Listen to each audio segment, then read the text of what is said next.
Hello and welcome to the Mikey and Me podcast. Thank you for joining us in our little corner of the universe. We hope you're doing well, and we hope you're in one piece. We hope you found us in one piece. Some people, they don't find us in one piece. And they're not fans of the anime? Well, of the maybe anime somebody's like working in the garage with a piece of power equipment and they lose a finger. Are you talking about One Piece, or are you talking about a single piece? Because One Piece, there's that anime. That's not what we're talking about. Oh, I didn't know that. I was about to make that reference. Oh, y'all are. No. There's an anime. That was like a One joke Piece. that wasn't a joke. They made a live action version. I'm sure my nephew knows all about it. One Piece. So it's a thing. So It's a there's thing? that. I didn't know. Yeah. No. I just mean that I hope we're you're talking. whole and well, and you're here. We're glad you're here. If anybody's listening, maybe. Yeah. So you said this is Mikey and me.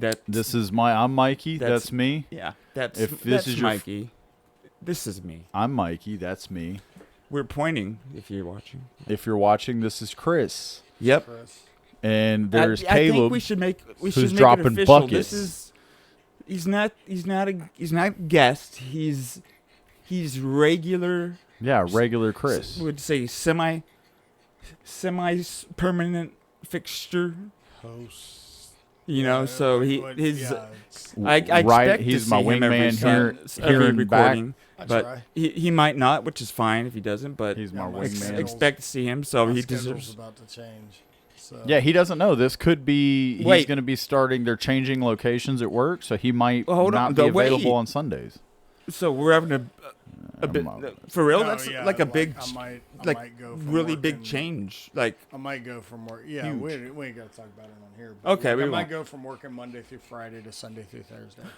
okay, So- well, gosh, yeah, we'll So have then to it would take go this from offline and pray about It it. would go from having off Saturday and Sundays, which I've had for the last like 18 years, So Fridays and Saturdays. to Fridays. Okay, Saturdays, well we so- can But either way, adapt. Yeah, we'll like, talk about that later, and No, that'll be. it might destroy a friendship, but Everything else has been good up until now, but that's probably just yeah, going to be too much. that's shocking my world, Yeah. and it really doesn't have any reason to. has nothing to do outside with of it, you. outside of And your Just world. all that- not- it's all that like to when say- you find out your best friend was taking photography in high school. yeah, that you know what. You want to bring up painful stuff like that. entire fucking Well, world, some people like to take pictures, man. but this is a new season. It's a new one. And I just learned that it's season 4. For a second there, it sounded as though you thought it was season 3. Mm-hmm. So in your mind, you I don't. know, 10 Well, it's episodes because season. the reason You think we've done about 20 episodes, Mikey? We've been doing this for over half a year. We've been doing this for, dude. this is crazy. It's gonna be a year before we know it. Yeah, What- because New Year's, everybody was over here for New Year's. Yeah. And At what I don't point- think we had started doing it then. It was like did we? October. It's like No, we right did. after the baby We had was started. born, I think. I feel like it almost coincides with my daughter being born. Like Yeah. it's very close. Yeah, it was very close. You're actually right. So it would have been like October of last year. Yeah. So you are coming Wow. up pretty close to a year. It's great. So, at what point do we like get a plaque in the mail from anybody? That's As a soon new as we count. For, go like, to a what we've website done. and pay to have one made and then sent to us. Shout out Wendigoon. We like Wendigoon. Shout out YouTube Wendigoon. If Sean tell Ryan him show. that y'all Sean heard Ryan about him, show. Sean Ryan, Joe Joe Rogan. Rogan's. Shout out. Omnibus. Tim I'm a fan of the Cass, Yeah, Omnibus. guys, we've been out here grinding just like y'all. We walk past you in the hallways. We always try and talk to you. You can't ignore us. We see It's you. Like just start putting hashtags. Yeah. I know for we all the share biggest shows. we share a studio with these guys. and Joe, yeah. And Joe, he does come all the time. He really does. But at And first, he was a lot more friendly. Now he's kind of acting like, I think he feels a little threatened by us. Yeah. Which I'm like, Joe, dude, nobody knows who we are. Yeah. But he looked at me in the eye and said, "They're all gonna know you." And I said, "Joe, what are you talking about?" He's like, "Just, dude, I see you guys, and I see what I've been trying He to sees pull off himself my whole up. life." And I'm like, Joe, dude, I think you're great. You know, you've been a stand-up comic. You've been doing other stuff. I hear you've got a house. but we've got this, buddy. You Yeah. said, I hear you have a house? Yeah, he He lives probably somewhere, has a so that's couple. great. So, well, season 4, man. season 4, it's great. I want to Yeah. start off this No, season. this is incredible. with- Honestly, I mean, this is cool. How many? I mean, how many episodes is it? We're doing 10 episodes a season, so that means this is So this would be- episode 41. No. 31. Yeah, 31. Because I'm like, Whoopsies. I was like, Yeah, I have to get to the 4, so it's the Yeah. 3. I got the 30, then 71. so maybe I could do what you do. I for live a in living. spreadsheets, okay? I might be able stopped to do doing your math. job now. I stopped doing math myself. I've depended on computers. I don't know if which you is gonna could be cut the downfall. yards though, because you got to know like what height to set the mower on. 1, 2, 3, and it sounds like you're struggling No, with numbers. I think in the yard world, the world of yarding, whatever height you happen to choose is the height it's supposed to be. The person who hires you, they might be like, "Oh, I like it close to ground." Like, do you want me to do the job or not? He said in the Did art you- of yard. Did- I love it. Yeah, whenever the homeowner says, is- "I'd like it to be around this height," back, sir, you're hiring me to take care of this. Let me do my fucking job. Yeah, get inside, Okay, pal. if you want it that high, mow it yourself. Yeah, watch me Otherwise, from the comfort of your own Let a home. professional make the yard look good. Oh, yeah. 'Cause- yeah, Yeah, but because that's what I do. that's what he does. That's what I And- do. And speaking of that, I'm not really curious so much what happened your last week. You know what you did or anything, but think of this as a little therapy. Not therapy that I'm gonna help you out, but I just Like just more or less like the last week. like Goodwill Hunting, where he just talks to Exactly. Robin 'Cause Williams honestly, for a long time. Therapists, I mean, of course, they give feedback, and I'm not even say advice. I believe their goal is just to try and help you understand and interpret and identify basically elements of yourself and psychology. All that to say is, I've literally, talked to therapists before at different times. Mhm. And like they're just paid to listen to people. Yeah. And of course provide feedback, but at the end of the day, just people having someone to tell all this BS that no one else get, like, they're just someone that, hey, I know for a fact you're listening to me because I'm paying you to do it. Yeah. That's actually it's only thing I'm Yeah, paying you to and do. so you're not paying me, but No. I'm just curious. So tell me this last week, Well, what was the most, the highest stressful scenario, or was there anything happen, or is there anything I you'd would like to say talk the about those highest- difficult that you encountered this week? Well,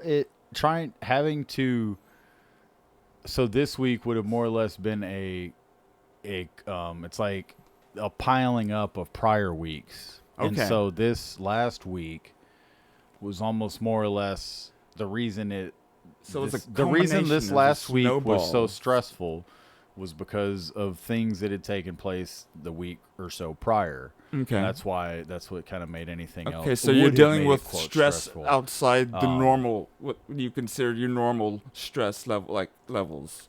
Yeah, yeah, for sure. Just because Okay. it was more or less like dealing with, within the past month, it's like I've lost 2 people that is like, that I'm close to. I've lost. Okay, that's huge. One was a relative, and then it was like there's also been, inclement weather that I've been dealing with, and in my trade of work. Directly affects your livelihood. Yeah, and exactly. So it's like Whether you can I feed the can't. kids. Yeah, the kid. The pug. Which, by the way, no, happy Father's Day. Thank you. Oh, yeah. I'm a It's the dad, first right? one. Does that make you mad? Okay. No, but yeah. So this week, it's like more or less. I think what I identified about it this hard is having to take all these other things in stride and manage your just normal every day-to-day life and work life. Okay. Because I have So in the middle of there's a having time to management element to a lot of the stress here out. So you have the emotional Not- component, not- where that's not just, just kind of time. like in the back, right? That's just It's kind of not- like a sadness that you're just kind of still carrying. But then, what's hard to do with all that is like I felt like it was hard to be able to somewhat, whether I like it or not, my brain is doing things or thinking, and it's like so they say.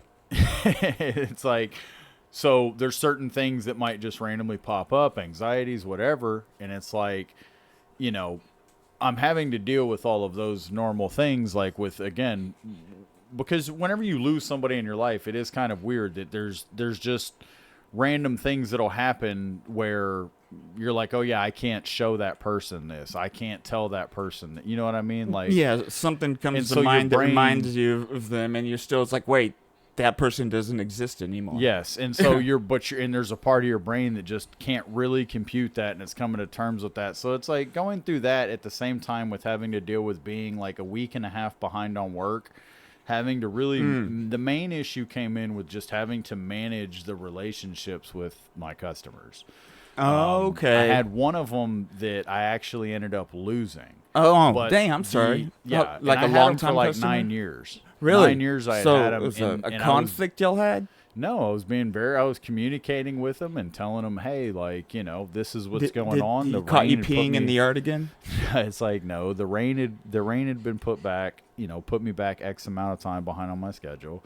Right. And for what it's worth, we had that week or so, it was like all Terrible. storms of like all week. I had no It power was- for 2 days. Some people yeah. didn't have power for a week. With like People had trees land. I had a neighbor who had a tree in land our on their lives, house. that might be one of or the most rain stormy weeks that we ever experienced. That was crazy. I mean, yeah, it That was might like, be the longest you will ever go out without power, like no, in it your was, house. It was pretty crazy. it would- the Looking at eyes through a bell curve. yeah, but either way, it's like you know, dealing with all of that at the same time trying to manage people is what was stressful because it's like, I don't know, people get very, it's interesting how when you get old or you get, I guess you maybe the more you get other things squared away in your life, other things stand out. And it's like, I don't know. Okay, so some things become second nature and automatic, to where the other things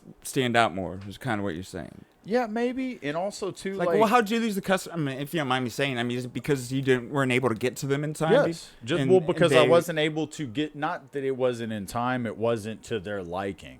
Because again, did a like, you have to subpar keep job? in mind, you have to. No, there wasn't. No, it was. I didn't get to them fast enough for their liking. Is my point. After Not- 9 years, Yeah. and they weren't understanding with the weather. No, that she they, and they themselves encountered. in the message between me and the said person even stated, "I know you're behind on the weather, this and that," and was like, we're gonna end up going with another company. Thanks for all this, your help over the years, blah blah blah.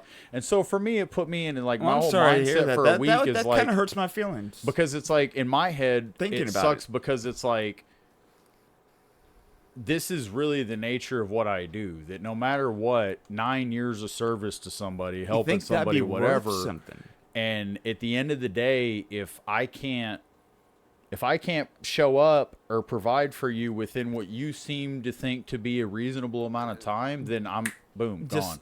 And so it's just kind of crazy to It think. almost It's makes like, me feel like maybe they were looking to make a switch, but they felt bad, and then they saw this as an opportunity to justify it. either way, if I you're don't know, looking to but- make a switch, why wouldn't you? If you were happy with the person, you liked him, you have a good relationship, which we had. Their daughter would always like look out the window, probably say got my somebody name, like cheaper. they knew me.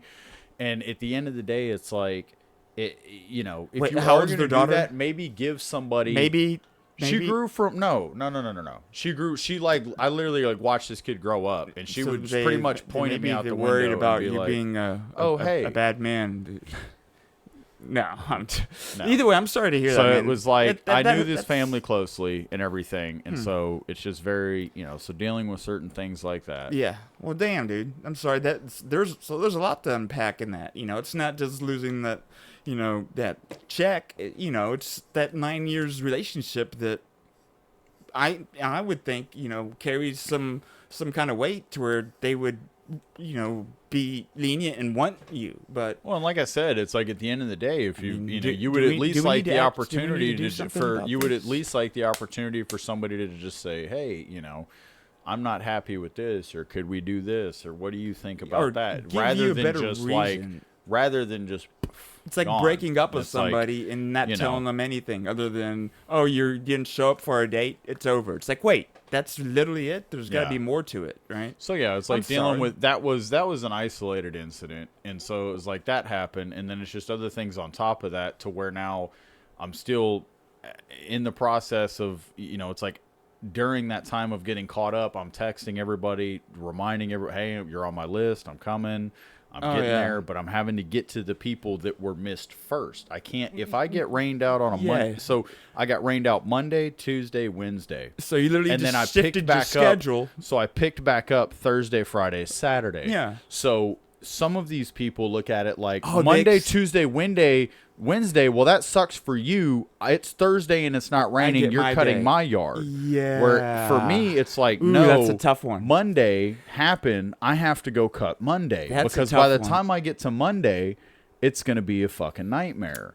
You know what? And it's like, by the time I get to you, you're not going to be necessarily as bad. In a perfect world, that would be a scenario where maybe you have would have like a temporary contract worker like him be like, hey, I got a couple days, I need to play catch up. You know, situations like that for sure. Yeah. But it's like in the business world, a lot of things come up where they just need contractors for like a week, a project that's going on for a couple weeks, or just even a 2-day thing. Yeah. But to where you have someone on call that they would have to like, you know, follow you around to learn stuff. But yeah, that's absolutely. weird And because that's I get there's a the learning perspective of the people who, okay, it's Friday, it's my day, everything's working. I expect it, right? Yeah. But then. Yeah, you just think To they would be ignore understanding. to ignore the fact that it's like, hey, other people pay this guy to do their yard too, and he has an obligation. So is to everyone fulfill else with pretty them. cool? Other than Most everybody, but the thing that's been an issue, you know, is some people, you know, just like almost like bombarding you for no reason in a way, and you're like, hey, like, you know, nothing's changed. I'll be there. Yeah. It's like we had 1 week of bad rain and it put me back, and it's like, but And you're outside of very that, we're good. communicative. Yeah, and it's like we're back now, so it's like they have shell shock of being like, "Are you going to be here this Friday?" And it's like, I don't know if there's a tornado on Thursday, maybe not. Yeah, like And so it's just kind of that was getting frustrating to deal with when I had like all of these people on Friday being like, and you gave "Hope them you're coming today," and up it's front, like, you let them know, right? Like Yeah. you're messaging them, hey, obviously I'm about this week. Weather's literally made it impossible, so it's not like they were waiting on you. You let them know beforehand, yes. right? Yes. Customer And also, service, too, man, it's a painful world. Well, and that's dude. what I'm saying. It's like I'm trying to like manage just like a relationship with people and be communicative. And sometimes too, you might forget to text somebody, but it's like, hey, like, what do you want? What do you want? Do you want somebody you feel safe with showing up to your house and having the code to your gate and all of that stuff? And you know, damn. So it's access. so at the end of the. So I guess in my mind, and at the end of it all, from every type of conflict or issue or problem that we have in life, there's growth or development that can happen from it. So obviously, this might be one of the most intense weeks of just the customer service aspect of your job that you had to do. Which normally it's just, I just show up and do it, but to actually have back and forth communications with all these different people. And to like out of nowhere to where all this weight that was thrown on you. It's like, trying to deal with all these different conversations, like a waiter for the first time at a real busy restaurant. No. So what did you learn from it? What did you take away from it that might help you in the future or something like that could happen? Because if not, so do you have a system for I'm sure you have a system, but as far as how you track your customers, like a log or communicate. In my phone, I have a log in my phone for every miles in, miles out, who I'm doing that day for what date, so I can just search in my dates and everything and customers. I'm just imagining like making you a spreadsheet or something. Yeah. To where I'm not saying your system doesn't work well, but like you said, even just like making sure that you remember you messaged the right person or something, just like to where you could refine. Well, so much of what I'm trying to say in a way of like what's happening is it's just like it's almost like senseless, like nitpicky, Completely. like bombarding. Where it's like, look, I'll get to you a lot faster if I didn't have to sit here and answer a text message. Because some people will be like, "Are you coming today?" For instance, Friday, I would have rather died than told a customer I'm not cutting their yard till Saturday. I literally would have rather just fucking died than have to text one of my customers and be like, I'll see you tomorrow. Because you knew the response. Because I knew that they would. I'm having company. So really, and it's a lot like of dramatic. Yes, and so it gets to the point where it's like, look, I'm not trying to demean myself on what I'm doing. It's like, but I'm cutting your fucking grass. Like I'm mowing your lawn. If it's because it's one of the craziest things in the world to me. Because it's like I'm gonna cut it in fucking 3 days. You're not going to be able to see what you just paid for. Right. Like, so it's for somebody to be so like on with it for something that's going to disappear and like fucking doesn't even last a week. That are like don't. Well, it's either it's not only because it just housewives, it's people that either work from home or their identity is their yard doing stuff out there, which is fine if that. It's my living. It's what I do. I enjoy it. But like also a person too, who's it's retired crazy and they get that worked like up about things that are so inconsequential. Well, they have and also too don't to exactly and don't time. understand that it's like, hey, you have to consider literally sometimes some of my customers are neighbors with other. It's like, so you have to consider your neighbor. Like, if I mow them, it's like generally when I have people next to each other, I mow them all on the same day. Yeah, because at the same exactly time. because. But of course, you don't want to then. But be you like, have to wait, think. I saw him mowing there. They didn't get to me. Oh no, never that do can't that. happen. Absolutely not, Man, so this is. Man, I'm glad I brought this I will up. So say this the is a testing takeaway. week. The takeaway for me has almost growth. been. How can you grow and improve and learn to make it I don't know easier if in I the can future? keep doing this at the rate that I'm doing it with myself. I don't know. So what? So you have, okay? Do you mean doing it like you have more clients than you can manage, or you just? What's that mean? I don't know. You know, it's not. It's I have a lot of people, but then it's also that it's just like they're gonna fucking kill me. Yeah, the headache. They're gonna fucking Like kill the- me doing this so shit. it's almost just like like the you physical could demand of use it being like 106 customer outside. service agent. You get it's like you, No, you, no, hold use on. somebody Here's to the talk thing. for you. And Like, here's the to thing, deal sort with all of. that like an assistant. But here's the thing, though. Deal with it to what extent? I don't because It's it's rare. like they're These still scenarios gonna are they're rare. still gonna drop. That's the thing. It's like even if they're talking to somebody, they're hearing it. Unless they're hearing your mower out front, that's not what they're trying to hear. They're not trying to hear me saying I'll be there tomorrow. I can show up tomorrow. No. Yeah. They want. And if it's anything short of my mower or blower out front, they're not trying to hear it, and you're fired. And that's what I'm saying is that it's like I'm almost at the point of realization in a sense where it's like, you know, fuck, man, what do I, you know? So Because then too, it's like Saturday, last Friday, it's so fucking hot. Like, did you expect this? Did No, we surprise? from some of these people, I didn't expect for them to be the way they were when I was like, hey, it's like also too, I'm by myself. I'm not working with other people right now. I didn't have any help, and so I'm working my way through it, trying to get to everybody, and it's so hot, and it's at that point where it's like, man, like I'm fucking exhausted. My body can only go so far, and then I try and tell them I'll show up tomorrow, and then it's like a huge fucking problem. It's almost. It's like, and it's like, if look, do you didn't want say me to anything, it pass might have out been in your better. fucking yard? It's almost like if you just didn't say anything and you just showed up tomorrow and acted like, oh, it's like even talking. Oh, made it would have worse. been just as. It's all just as bad. Yeah. If Well, man, for I'm them- sorry, man. I'm sorry. That's rough. Yeah. Well, so there's our therapy I'm just saying, session. like, if there's if you ever need a contract worker, No, for sure. Yeah, no, and I've thought about that, but you know, it would be sporadic. no, right? yeah, But absolutely. I mean, there's situations where just having, because I'm sure your dad has done that, but he was out of town, right? Yeah, exactly. He's normally my help, but he's out of town, and that's what I mean about like So trying having to another communicate to people. fail-safe. So when at the end of the day, it's just kind of So communication, managing because then that's the other thing. expectations. Say I like, hire yeah, more people, customers because then having- that's the other thing. So then that's where I'm stuck too. So they're like, people will be like, okay, well, hire people so that you can make sure you get to all your customers. So for me to hire people to get to all my customers, for them to make a living, for me to make a living, for them to for this to be something that Then they're he going to has to fucking increase show his up to base. every day, I'm going to increase my rate. They're going to fucking drop me. Yeah. And that's and why it's I'm like, like- what do you want? It's like, yeah. do you want me to show Well, up? and It's it's a like, whole or other then set not of only that, but headaches. then they'll be like, they scalped my yard over here. They didn't weed eat that. They did. It's like they haven't been doing this for 9 years. They haven't been cutting your yard for this long. They don't know. They and I'm would have to dealing be with well trained in it.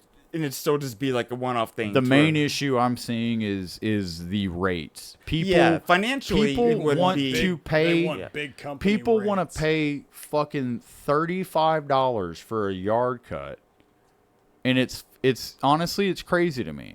So what? And there's still so many people I charge. What like in your mind? What should it like? What's the reasonable price? I was cutting grass with a buddy of mine when I was like fucking 13, 14, 15 years old. I'm 32 and we were charging $30. $35 when I was fucking 13, 14. And so we're talking. And people are like still 17 years of inflation in that. And people still think that it's like 35. Motherfucker, I pay $65 to get my hair cut in Deep Ellum. Wait, so that means, but the market has to be determining this. So that means there's other people out there willing to do it that cheap? Yes. Well, and so no, it's how like, is it- and then it's because they pull up with a fucking whole crew. They take 14 minutes on your yard. They don't give a shit if they run over sprinkler heads. They don't Bust shit. Yeah, it's so like these- they don't these- care if they leave tracks through a muddy yard. It's these- like if your this yard gets cut on competition- Tuesday yeah. and it rained yesterday, it doesn't matter if your yard needs to get mowed or not. Your yard gets mowed every Tuesday, so we show up on Tuesday and So we cut these the shit competitors out of have your to yard. have tons of customers to be able to charge that Yes. cheap, And they do. gotta knock Yes. out. But they ton- want they want big like, And they people- want and whenever Walmart I'm telling- pricing, they want Walmart pricing with Yeah. like one-on-one customer exactly service. with that touch of me and my Yeah. dad. And that's the thing that I have over that's- people that's is they the see benefit. they're Yes. like, I love the fact that I look out my window and I see you and your dad cutting my yard every Saturday Yeah. or every Friday. And There's so that many is- people that and love honestly, that. in my neighborhood. That, and that's a justifiable reason to charge more, because that is a value that they won't get with the other ones. So Yeah. that is worth something. But I don't know, like. But then It'd be an there's the experiment. And that's what I'm unrealistic saying, like- expectation. Have you ever gone? Like, have you thought about going up? Like, Oh, $5 or $10? Have Well, have you he's ever gone up? talked- Oh, I've He's gone up a thought bunch about on doing- most people. I'm now quoting. I quote higher than I ever used to, but that's what I'm saying. I'm not always landing customers because they expect that they're like, you're trying to say you're going to charge me 50 to cut this or 65 or 45 when oh my God, that's crazy. And it's like, I've been charging. So you think that my pay rate on your yard should stay the same for 17 years? Whenever, how much have fucking eggs and bread gone up? How much has gas gone up? How much is, it's like, I'm still paying the same price at the fucking pump that you pay.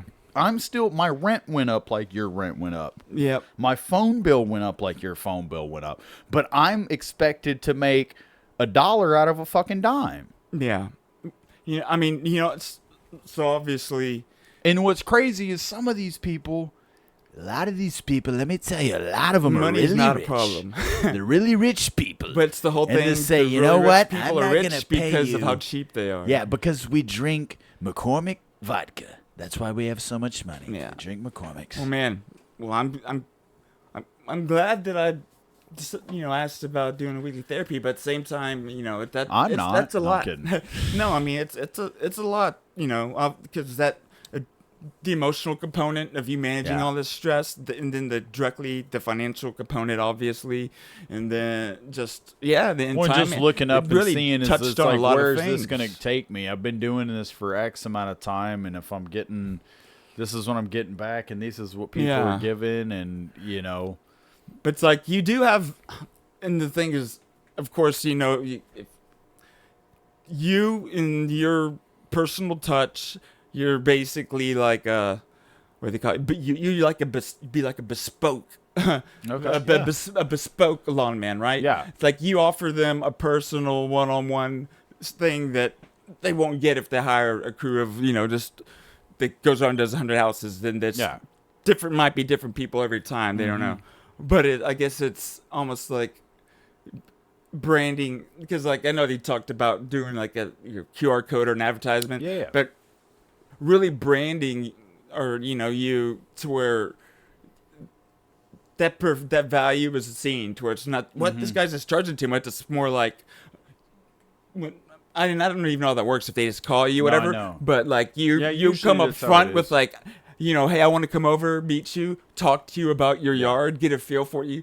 Show them that's like, oh, it's almost like I'm getting my own interior Well, designer. that's like pretty much You know what what I I mean? do. I mean, I do that with everybody. Everybody I go to is always I personally show up, and then Yeah. they'll be like asking like, "Hey, when's your crew come by?" And I'm like, "No, it's me and my dad." And they're like, Well, and he tells Oh. them what they need too. Yeah. Where it's like, hey, my yard's really yellow over here. It's like, oh, well, Yeah. that's because "Yeah, it's like, you got put shade peat moss coming down, off this tree, dethatch." and you're not, it's Yeah. this and that. And so Man. it's like he really does take his time. So, with so each that's a customer. value to where I'd almost be like, It's like I'm taking Go my up, time with go each up. customer, and then I'm getting hounded by other customers that are like, "Where are you at?" And it's like I'm doing the same thing I do for you for They want everybody that, else. That artisan, They And want it's that like- artisan service for yeah, that I think- Walmart price. Yeah, I know. and also on that I think you like should on just demand time. go up on the rates and then say what you think is fair, Probably. justify it, and then the that ones let are going to pay it are going to pay it. and that the ones that not, but then Uh-huh.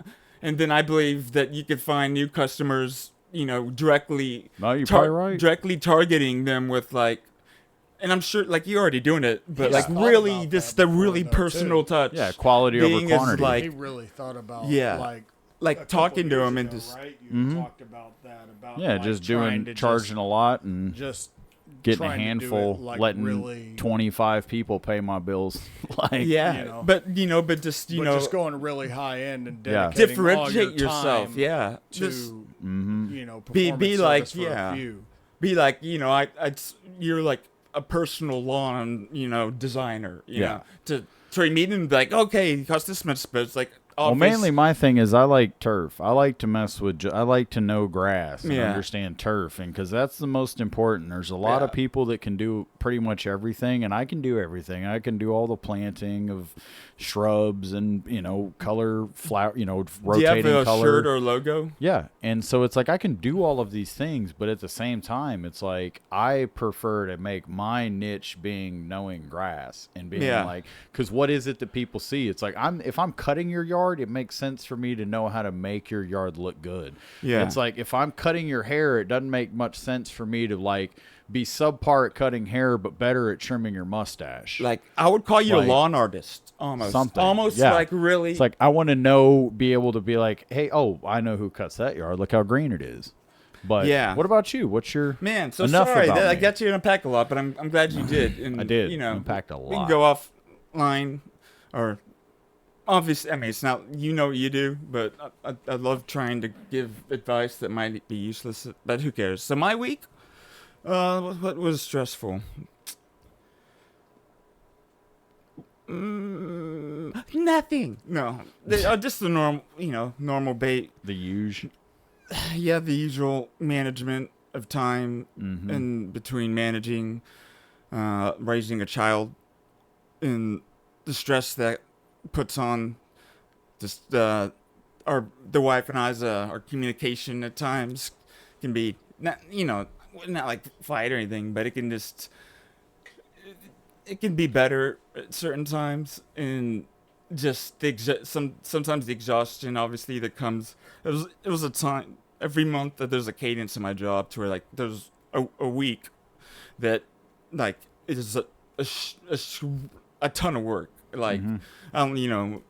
3 weeks out of the month it'll be like steady moderate, but then like when accounting close type stuff, it'll be like I've got like ridiculous hard deadlines on like a 150 page PowerPoint presentation that I got like Shit. turn around, and that for whatever reason some superiors are that they'll be very meticulous about certain elements that it's fine. I'm getting paid to do what I do, but it'll just almost be like Why? the shape of this is a little too small. Could you go through like each thing and like just adjust this tiny thing that'll take forever? But, and it's not exactly, but so, and I'm just whining about job. But either way, so it was that time, of the month, and Stephanie had also taken on I guess what you came over last Saturday, right? Yeah. Not yesterday, but the Saturday before. Like all this kind of built into that week. Whenever you got Lily, I don't know. Either way, Yeah. like Stephanie had tried to give me more, just I guess, free time during the weekend. Last weekend, right? But so she'd just take the baby and go to her grandma's and do different things. So she was really pushing herself, and so so we were both exhausted in different ways, and it was I feel like we had some pretty rough, just high tension, just high levels of this stress and anxiety, just in the air between the both of us, to where it was, and that's, this is part of life.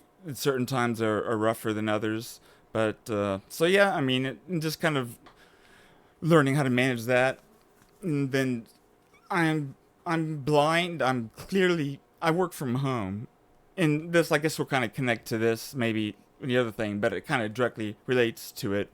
Is I work from home. I don't have to interact with people much. I'll have calls and meetings, throughout the week, but they normally won't be too long. But I could easily go a couple days without having to speak to somebody in my job, and there'll be emails and such. But so of course, like, I'm in a room by myself all the time, like every day, which.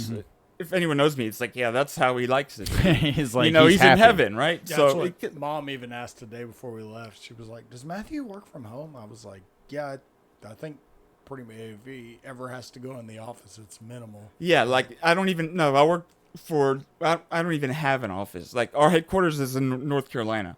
I'm like literally You on would an have to island. take a Like I don't trip have anywhere to To go into. the office, yeah. Yeah, like so, and of course, that's gonna, whatever effect being in isolation and not having to interact with people regularly might have. I'm kind of like, I'm sure that there are some psychological effects, but I don't really care, and it doesn't matter to me, and I don't mind it at all. But then the more I think about it, is some of my stresses and anxieties that I'll get. I think it's like, because I am in my head alone so much, and I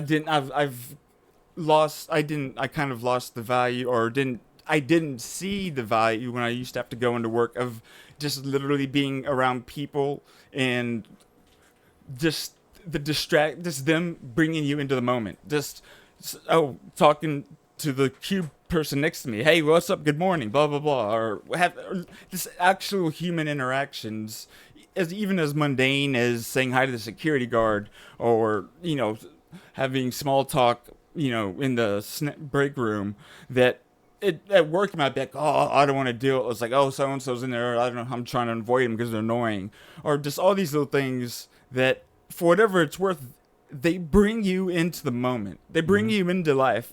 You could still be kind of distracted, but they suck you into the real shared world. Yeah. Enough to where your mind is free of itself to an extent. No, and for I sure. didn't. I never even thought about it that deeply till I was talking to you, and I was just thinking, okay, because I can easily, live in my head and let whatever build up to whatever I might stress or not stress out about, and that's going to carry over into my home life, because I work at home, right? So whatever weird state of mind or motivational funk I might have been in, it just carries over, and I haven't had something to pull me out of it, like something as simple as a gas station home. or A a drive home. Like Something actual, as the physical act of like getting in walking my out car, of the building and being like, yeah, just literally, yeah, something as simple as that to pull me out of it. yeah. And just now I'm just more thinking about it, man, just No, and it is crazy. There's a It's like, value to I've never really thought about it like that, but there really is. It was like, because I think about that even with my job, where it's like, my job's a manual labor, like physical job, and honestly, like, I would prefer it that way. I like the manual labor, like physical stuff, because like the shit you do sounds fucking exhausting. Like that's what It when is people a- knowing. Yeah, it is but- weird. Mental But at the same exhaustion time, is so. it was like so interesting. you probably look at what I do and you're like, I would never do that. Sounds fucking exhausting. Yeah, Like, it's just and literally it's the same thing. what kind but of it's tired, like just- mental and physical. Yeah. But they both. And it's But just it's like- strange. But but I I almost get- like I the get- physical no, tired more because, well, like when I run, because like I I'm put addicted to mine running. down. I put mine down when I leave there. And that's what they say is they Yeah. it's like you talk about like the world today and especially like somebody like you where it's like Home you're life and never work life. off. Yeah, But they you're never bleed off. together. You never take vacation. Even if you take vacation, I feel like if something serious happens, like Yeah, you're I probably mean, gonna get a work email that's like, "Hey, this or is I've got urgent. my I know you're email on my vacation." phone, my work email. No, I'll and get a that's what I'm notification. saying, Yeah, is like we're more available to everybody, like yeah, they're every day accessible. than we used to be, and that's kind of like going to what Mikey was talking about, where his customers like hitting him up constantly, being like, "Hey, are you gonna get to me?" The beauty of my job is that it's like You yeah, clock it's in and physical, you it clock sucks, out. But then like when I leave out, There's it's like nobody's gonna hit Yeah, me up. There's and be complete like, delineation "Hey, where between did work you- life and where did you personal fucking life, throw that which box?" that And show it's Severance like, is pretty. you know. We talked about that, but literally it's like Well, and it's one of those about things- like work life, home life, and yeah, it's Severance. We'll have to I talk want to about check that it show out. later. Yeah. It's No, that sounds okay. interesting. It sounds like it's tied Severance, into what dang, we're no, talking yeah. about. But yeah, so But it's yeah, it is. It's like yeah, just so one of those things where it was like certain people are built for certain things, but it's like like while you get to work from home and shit like that, there's nothing about like what you do that I envy.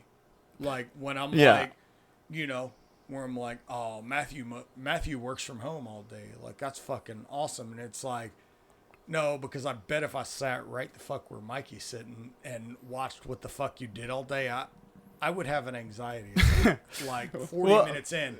And I'd be like, dude, like, give me some You can see that way, but, like, give me it's- some troglodyte shit to do. Like, I'm it's- going to pick a box like I up said, and it's I'm gonna it throw only it be real like far. that for like maybe like 1 week out of the month, because there is like a lot of like I'm in a role to where I have certain things are expected that I have to do, and I get those things done, and outside of that, there's like a lot of what we do is do analysis and try and even like come up with ways to help present or communicate information to business unit leaders that'll help them in making decisions, related to their business and spending, to where it's not even like, so it's interesting. So I mean, there's outside of like my real hell week, there's I have a lot of freedom to an Good, extent, so I yeah. can manage my time how I want. Like I don't have to clock in. I don't. Yeah, there's not I'll a have lot days of I don't talk to my deadlines. boss at all.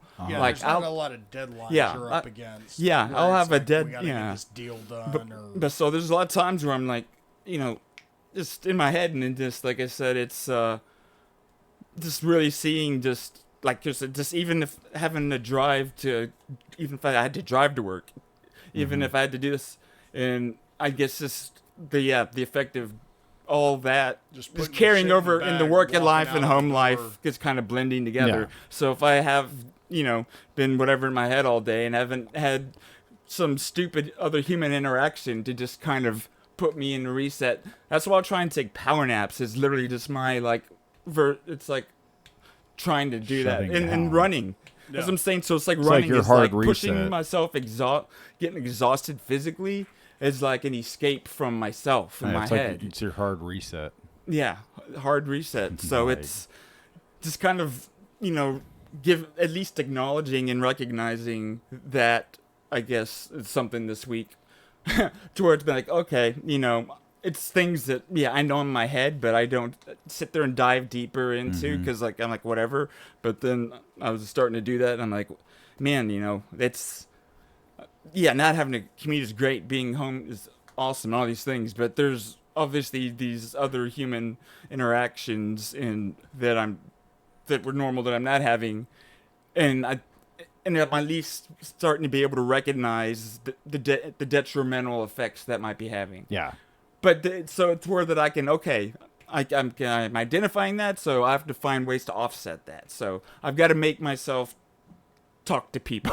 Like, I've got to make myself get out and, just walk around. I don't know, make myself have meaningless small human interactions, or just, I'll run outside. So I'll go to the gym, but but I need to do it more, like throughout the day, even, or just like, it's like just or, forcing yourself to go or to the even grocery call store you guys, or the gas station, or just call someone on the phone for 5 minutes, like just these little ways to help offset just for my own mental and emotional health.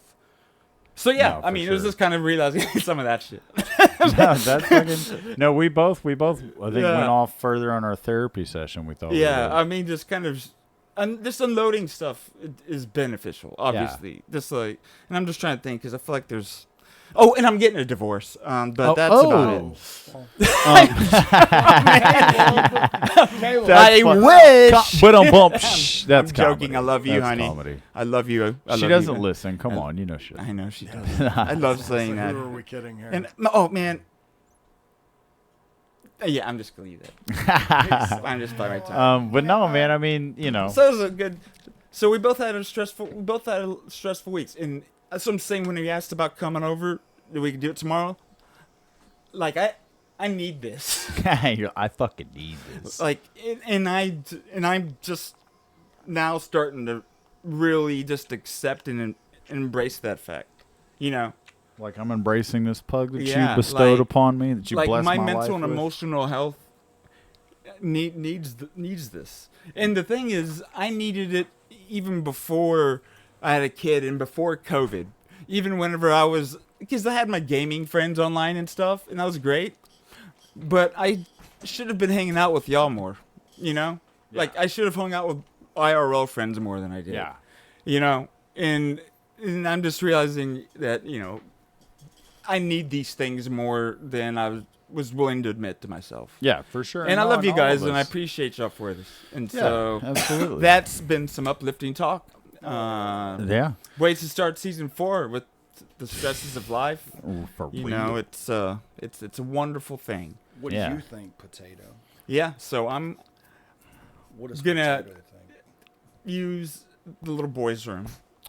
Take a And bathroom break. Would you And would let's you grab like- some hot wings. Yeah, would you like me to leave it on for you boys, or would you like to take a little No, breather I real think- quick? No, you can take a I little think break. Potato is just. Okay, we'll be right back This tree. That's the technical. Welcome back to Giant Tree Talk. to the Mikey and Me podcast, where we're talking about massive trees. Yep. Sounds to me The Devil's Tower. like supremacy. Father Bob was there at the Devil's Tower. No, he got that's to exciting. observe it, so that's that was cool. That's exciting, Mikey. It really But, is. I'm excited. I think we need to go ahead and talk about some movies. Oh, movies gosh. we got to get. Let's get through them, because started there's a something- shitload of them. And And we're already taking long. yeah. So, this is a movie, I don't know You what can hear list me you're say the word on. unpack a lot, because that's. I'm just. What about I'm, piggyback? Could you unpack that? What about piggyback? well, Did I you might hear about not- piggyback? Oh, Did I you heard watch the about it. piggyback? I said it You might not be I said it piggybacking Did you- as much as Aaron Rodgers. Did you? But, Oh, okay. Okay. but I think we might be unpacking more this season But would than you ever unpack before. We started off with the good unpack. Both of us unpacked. did. Piggybacking, But now then we're at the gonna- end- we're gonna get off the piggyback And and we're actually gonna unpack. we had the to- piggyback. We've piggybacked a lot of things to this point. Now it's Okay. time Now to we're get off and unpacking. unpack So we're about to things unpack 2013 right here. that we In- piggybacked. Yeah. to. Let's unpack And- 2013, and I'd like to say that the first movie on this list is a fucking banger. I didn't even see that wasn't on the list I was looking at.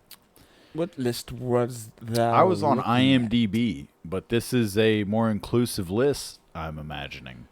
This is IMDb, but obviously it is a, Oh, okay, a so it's a person better- created it. But Ah. so is there a movie here that you didn't see? That No, this one just wasn't listed in this order. I guess it could have been lower. I don't have know, you heard but I of never it saw before? I love it. 12 O'Clock Boys. Yeah, so 12 O'Clock Boys is actually about, like, kids in Baltimore that just ride dirt bikes through the city and do wheelies, and the city and the cops, the way they police it, it's a huge problem. Like, sometimes So kids these have been kids killed having fun running on bikes. bikes is a problem. Yes, and the reason it becomes a problem is because it's like they chase them down. Of course, they're not obeying traffic laws. The bikes aren't registered. There's no lights on them, turn signals, blah, blah, blah. They're not street legal. Who gives a shit? But the kids are riding around. Yeah, they ride wheelies the whole time. And so the point is that it's like, at the end of the day, the way a lot of people in Baltimore, in the city that they're riding in, most of the people that feel about it are just kind of like... The Wire. They're like, why not just let them, do it? It's like they're not fucking doing hurting each other. Stuff. Well, they're not hurting each other, and it's like at the end of the day, they're most likely going to hurt themselves riding these bikes. It's like they're not really going to hurt other people. And so this was a documentary? Yeah, but it was a great documentary. It was a really cool documentary because it gives you a glimpse into kind of like a counterculture. It's a counterculture type of thing. It's interesting, and it follows this main little kid that's right here, like... And, just kind of gives you a glimpse of what it's like to grow up and be that age in Baltimore during that means time. She wants to go to the bathroom. Do you know if the other dog's out there? Yeah, I think so. No, they're both put up. There? Read the potato out. Are the other dogs up? No, they're not. Yeah. Okay, then never mind. Potato, you can hold it. Okay, so 12 o'clock boys. Yep. And I'm just going to Pug just unplugged my head. slowly go down and... I'm not going to say unplugged something your unless headset? I want to, so... Two Guns was a good movie. Denzel Washington, Mark Wahlberg. Okay. It wasn't bad. I thought it was a decent little movie. All right. 42. Oh, that was about the number after 41. It was pretty good. 47 Ronin. Good Day Die Hard that shouldn't have been made. Perfect Man, Mikey, they made a movie about you. I know. And still, I'm just single. Well, I take that. I have a pug, dude. You had the pug last episode, right? Yeah. So the world is aware of... Yeah, the world's aware the world that knows I now have a pug. That you stole my dog. Afternoon Delight. That is a joke. I did this Crane dog literally texted me this and dog said, did being you with steal you one of made me Matt's so dogs happy." or what? No, we'll have to do a whole talk about the magic of this whole scenario. But let's keep on going. American Hustle. That was an entertaining flick. It was. David O. Russell film. Yeah, it's worth checking out. Ooh, Anchorman 2. Yep. I loved it. Of course, the first one had the magic of being unique. Yeah. But honestly, I felt for laugh per minute, I think Anchorman 2 held up for me just about the same. A lot of LPMs. LPMs. Ooh, Anna, that came out this year. Oh, that's not the one thing. Is that the baby girl going to buy? Hey, baby girl. The little baby girl is coming to say hi on Father's Day to me. Dude. Hey there. Good night. Celebrate. That's hilarious, dude. She's so excited. Yeah, I think she's getting delirious. You think No, so? when she gets to a certain level of tired, she kind of acts insane. She's smiling. Yeah, no, Like- she gets hysterical. Is she, like is, face is she smiling, getting like, you can see hysterical her tired? eyes. Yeah. Yeah. Yeah, there's my baby girl. She's like, Happy Father's Day. Well, thank you. Thank you for that. All right, we're moving on. Oh, Bad Words came out there. That was funny. That was the one with Jason Bateman where he enters the spelling bee. Like, he does like spelling bees and there's bad words. It's funny. Okay. Moving on. Big Sur. Blackfish. Oh, yeah. That's about that killer whale, right? I remember the fish. The black one. Yep. Blue Ruin. That was an interesting movie. You ever Okay, seen what was Blue that Ruin? about? No, was that good? It was interesting. All right, so far, 12 O'Clock Boys and American Hustle are the only movies we're seeing this year. Yeah, and like I said, I mentioned Two Guns. It's got Denzel and Mark Wahlberg. No, you mentioned it. You're telling people they Chris should is watch the one this. that was like, it was okay. Okay, well, y'all need Well, to. no. I mean, it is a fun movie. It's No, we've already moved. just it's- neither already of moved their past it. best. Yeah. No, and just let you know, when it. Yeah, it's Just keep just saying, a is it worth turn your- seeing? Yeah, it's just I a disagree. fun movie. Anchorman. He said, I disagree. Anchorman continues. So that is definitely worse. Okay, Anna is a. So we were at Black Nativity. I don't know about that. Don't know about that movie. Blue Ruin. You said that Blue was weird. Caprice. Didn't that come out? That was about the Yeah, it was a shooter, DC sniper. the DC snipers. So y'all like movies about snipers? Okay, No, Blue Caprice. but that was No, about but that. do you remember that? I do.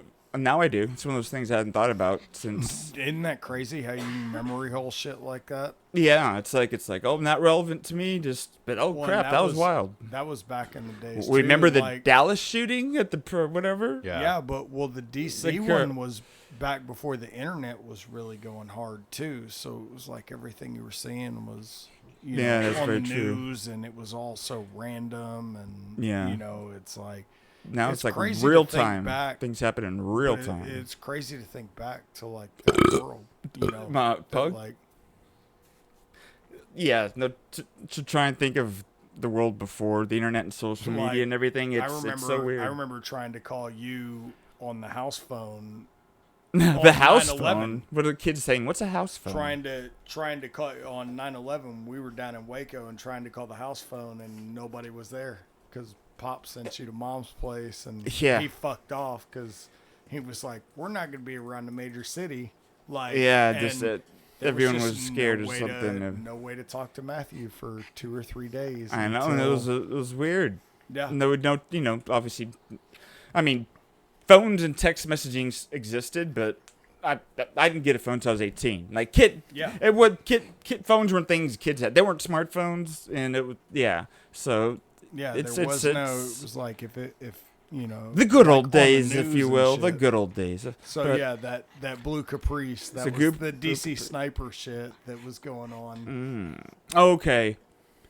This movie here is it's probably my number one. I mean, this is a strong year, but this is one I have to stop down on. This is a strong year. This is a film called Coherence. Tell me about it. Well, Could you unpack it? We're gonna unpack a little bit here with this trailer. And then we're gonna piggyback off One of the best science fiction movies in years. Hey! How are you guys? Amir's bringing Laurie to dinner. Amir's a total jackass. Everyone else still not have service? I got zero. On the news, they're talking about the comet. Yeah. Wheeler's comet. After it passed, Don't look people up. get lost. They would end up in the wrong home. What? And they keep telling people that this can happen. The chicken tastes like All right. tuna. It must be Miller's Comet. The whole neighborhood is out of power, except for a house about 2 blocks up. Mike, is that door locked? I'll check it. Stay away from the door. I can't stand this. I'm gonna go see what's Not going on. without I'm sorry, the but I'm rest of going. us. See that? Oh my God. This is yes. bad. This is really Wait, bad. what's the box? That was at the other house. The dinner party. Baby, what did you see? Hugh, what did you see? I don't know if it's once every million years or We don't even who knows, belong. but comet that Everybody knew supposed to, about We thought you pass knew. by the sky. He told us. Everybody knew about this except me. And We have to just get through apparently, the night, okay? apparently, this had We are some not from kind this of house. effect. We are visitors. The whole boundaries. like the I don't wanna be multiverse, stuck multiple here. dimension reality, to where whenever this thing flew over, it's like everything.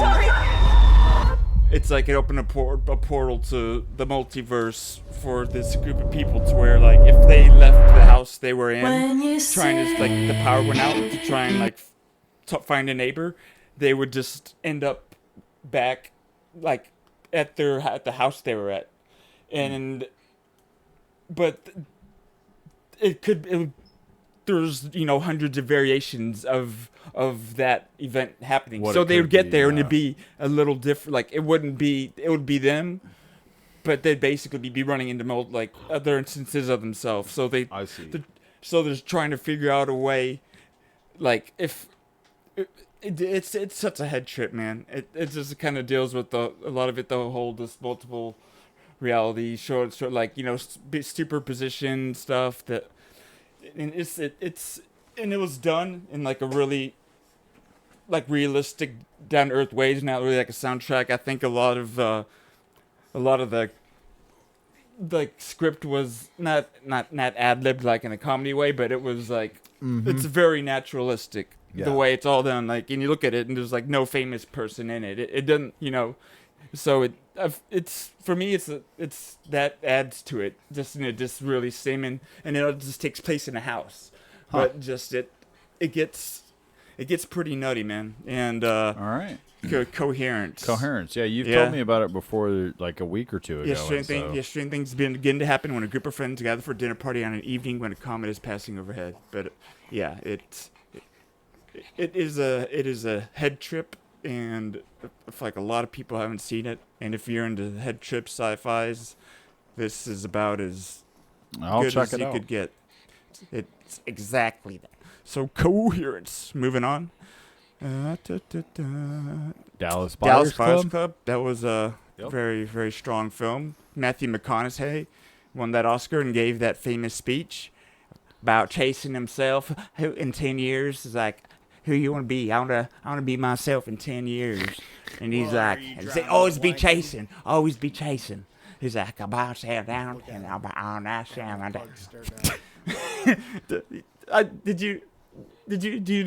Did you listen to his speech? Yeah, I know you're talking. I mean, he's great. I love him. He's such a caricature, man. But Jared Leto, and actually this matter's known, but the lead singer of the band Deer Hunter is actually Jared Leto's what a lover in that film, and he's a strange looking fellow that has like that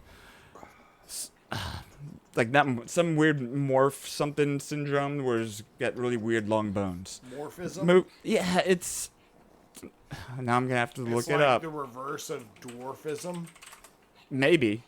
It might be amorphism. So his name is Bradford Cox. Hold on. I know people don't care about this, but I'm going to tell you now.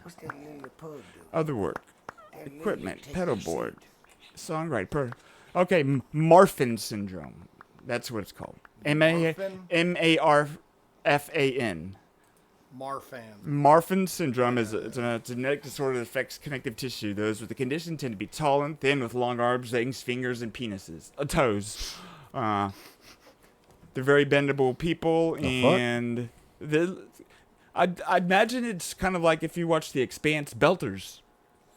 That were born in outer space that were all stretched out because they had 0G when they were born, so their bodies are all... Matthew's about to have a Game of Thrones situation going on behind do I have two pugs behind me? No, but you got one down here in the valley, like, about to reclaim her steak. Uh-oh. So, yeah, let's keep it going. Dallas Buyers Club was good. Game of Pugs. Delivery Man. He had a bunch of kids because he jacked off into a cup for money. So that's one people should check out. Yeah, Delivery Mikey's Man. favorite movie. Yeah, what's it called? He was. It's a movie about like a sperm donor, and then and then what's it called? Ooh, Drinking Buddies. That's about children, friends. Ooh, Elysium. This was Neil Blomkamp, director of District 9. Yeah, I went and saw this. Film. I remember being like, "Whoa!" It was when I saw it. I was. But yeah, later on, it doesn't hold water like. But I watched it recently, and I think it needs a reassessment because going back, I like it more now than I did then. Okay. It is pretty. I like you more now than I'd used to. As you should. So. As you should. It is pretty dry in terms of like having character development Game of and Pugs stuff, but it's they need to assess it differently, and I think it's a pretty cool little sci-fi world building scenario that it's fun. If you like video games, it's probably fun for you. Ender's Game, that was disappointing. It was not bad, but I think it could have been better and didn't turn into a franchise, obviously. Like. They hoped because there's a bunch of Ender's books. You probably didn't read them. I read Ender's Game. It was all right. Was it anything like fun with Dick and Jane? Dude, they're literally the same story. Oh, okay. Let's see. Moving on. Coming up on one of my favorites. Escape from Tomorrow. Oh, gosh. Okay. think this is about some fictional theme park that's. Yeah, in a world of fake castles and anthropomorphic rodents, an epic battle begins when an unemployed father's sanity is challenged by a chance encounter with two underage girls on holiday. Dude, yeah, this movie was actually pretty nuts. You should definitely check it out. All right. Escape from Tomorrow. I don't know. I should have told you about this one by now. It's got the little movie posters. Makes you. So hard. Plugging up. Bro, they pug We got somebody on Pug Watch. Let's see. Oh, Europa Report. Yeah, that's great. Evil Dead. I didn't see this remake. I've heard it's great. It wasn't bad. It was decent. It was pretty good. It was, but I mean, I think they lost some of the. Well, it was the tone was. It was way different. Completely different. Yeah, it was very different. It was more serious, whereas Not the campy other at one, all. It was like really serious. Right? Yeah, absolutely. So, but for what it's, I mean, not I've bad. Heard this, I've read. From what I've read for, if you like horror, I've read pretty strong reviews on it. And I do know that the director, Fede Alvarez, is actually doing the new Alien movie coming out later this year, Romulus. Okay. No, it wasn't a terrible movie. Yeah, I feel like I need to see it just because I love the original. But this looks like it might actually scare me. And I don't like to be scared. I don't know if it will. Not scared, but does it have jump scares? See, Yeah. that's Gotcha. good. It's kind of like when I walk behind my wife and she shits her pants. Let's see. She could be president. Fading Gigolo. Fast and Furious 6. Oh, Filth. Oh. Gosh. I won't waste time. Well, let's see. Moving on. Fruitvale Station. That's a tough watch. Racism and cops and such. Let's see. We haven't come. Oh, keep on going. We haven't come across one that you liked yet. Nope. Oh, Gravity. Gravity. Very, very. Let me grab the guitar. Gravity. Gravity. No, this was a phenomenal movie. I believe Sandra Bullock. I think she might have won. I don't know if she won an Academy Award. That's the one where That's where George that Clooney stupid- just connects his shit and floats Yeah. away, so you don't have to listen to her bullshit. Yeah, yeah. Alfonso Cuarón. Yeah, direct. Yeah, dude. No, this was like one of those cinematic masterpiece styles, like to where it's just the scenario that they created of her, just being trapped in that outer space and 0G, and just the way it was filmed, and I don't know. It was pretty powerful. It makes you question: is space even real? Yeah, because of how real this looked. They're faking it all. Or if The moon landing Have you happened. ever seen a beta fish, baby? do you remember the tallest man you ever saw? Dude, this was good. We need to go back and watch this soon. It's just this is high quality filmmaking. Okay, maybe. It is, and It's if just you, people floating around in water. It's not easy to You know what float it and looks act at the like? same It time. looks like Moving on. a take on the, would you rather be in the woods? With Oh, a Hell or- Baby! This was a Or in funny outer movie. Space with Sandra Bullock. Hell Baby was a funny movie. No, the That flip also side came is, out. Would you rather be stranded in the desert with a woman or a Oh, strange dog? and Oh, I remember. Hell this. Baby. This has a I think. a scene of nudity of the frontal Nudity. of As the French call. of somebody, and it's so long, and I think I read something about them intentionally like looking up the record for longest like full frontal nude scene for a woman or something, and just going for that. It's something goofy, but you'll want to check it out. I'm joking. like We're Yum we're squish. Mulholland Drive. moving on. Her, Very It nice. was like Yum how, squish. her. more better, worse than Mulholland Drive. Better. Oh, about 10. Probably, I mean, Mulholland Drive There we go. amped up to 11. There we go. Her So, Her now came we out. know. That was Ben. that was yes. Ben Hur came out. Ben Now Hur. Her that came out, and really for what 11 years ago. Have you heard about the recent stuff with that was it Chat GPT or whatever? Literally, like they gave a voice to their AI, and I don't know if the actress was suing, but literally, like they got someone that sounded a lot like Scarlett Johansson because Oh, she really? plays the voice of the AI in her. No, it is Scarlett Johansson that's like. No, yeah, that was throwing up arms about it because they Because it sounds so much what? like Yeah, so there's so it's pretty funny, but I don't know that it would actually we are be. closer. I mean, we aren't far from this happening. It might be happening right Probably now. not. Yeah, her is the one with what's his Joaquin name? Phoenix. Yeah. Yeah, falling in love with an AI. AI woman. Yeah, and No, motherfuckers are already paying for that shit, bro. yeah, that's exciting, Mikey. So if you're for lonely, just talk to her. Computer. Moving on. Holla to. Have you seen that? What? Holla. Moving Is that a Ja on. Rule song? Holla, holla. A Spit on Your Grave too, Chris. You talked about a Spit on Your Grave. The first one was You a said- Sam Raimi one that. You like, said it was a comedy, but this one, I don't know if that's. bro, Watch, just play the trailer if we can. Don't People keep getting up and sitting down. What the fuck is going on? I have to. Is it? Kim take a pee pee. Like, get the hell off me, you piece of tea bag. Are you, Keep going. maybe I want to do what you're doing. I'm going. Well, then you can do it when you press play on the two. That's great. So this is the sequel. Yeah. No. So I should look at the first one.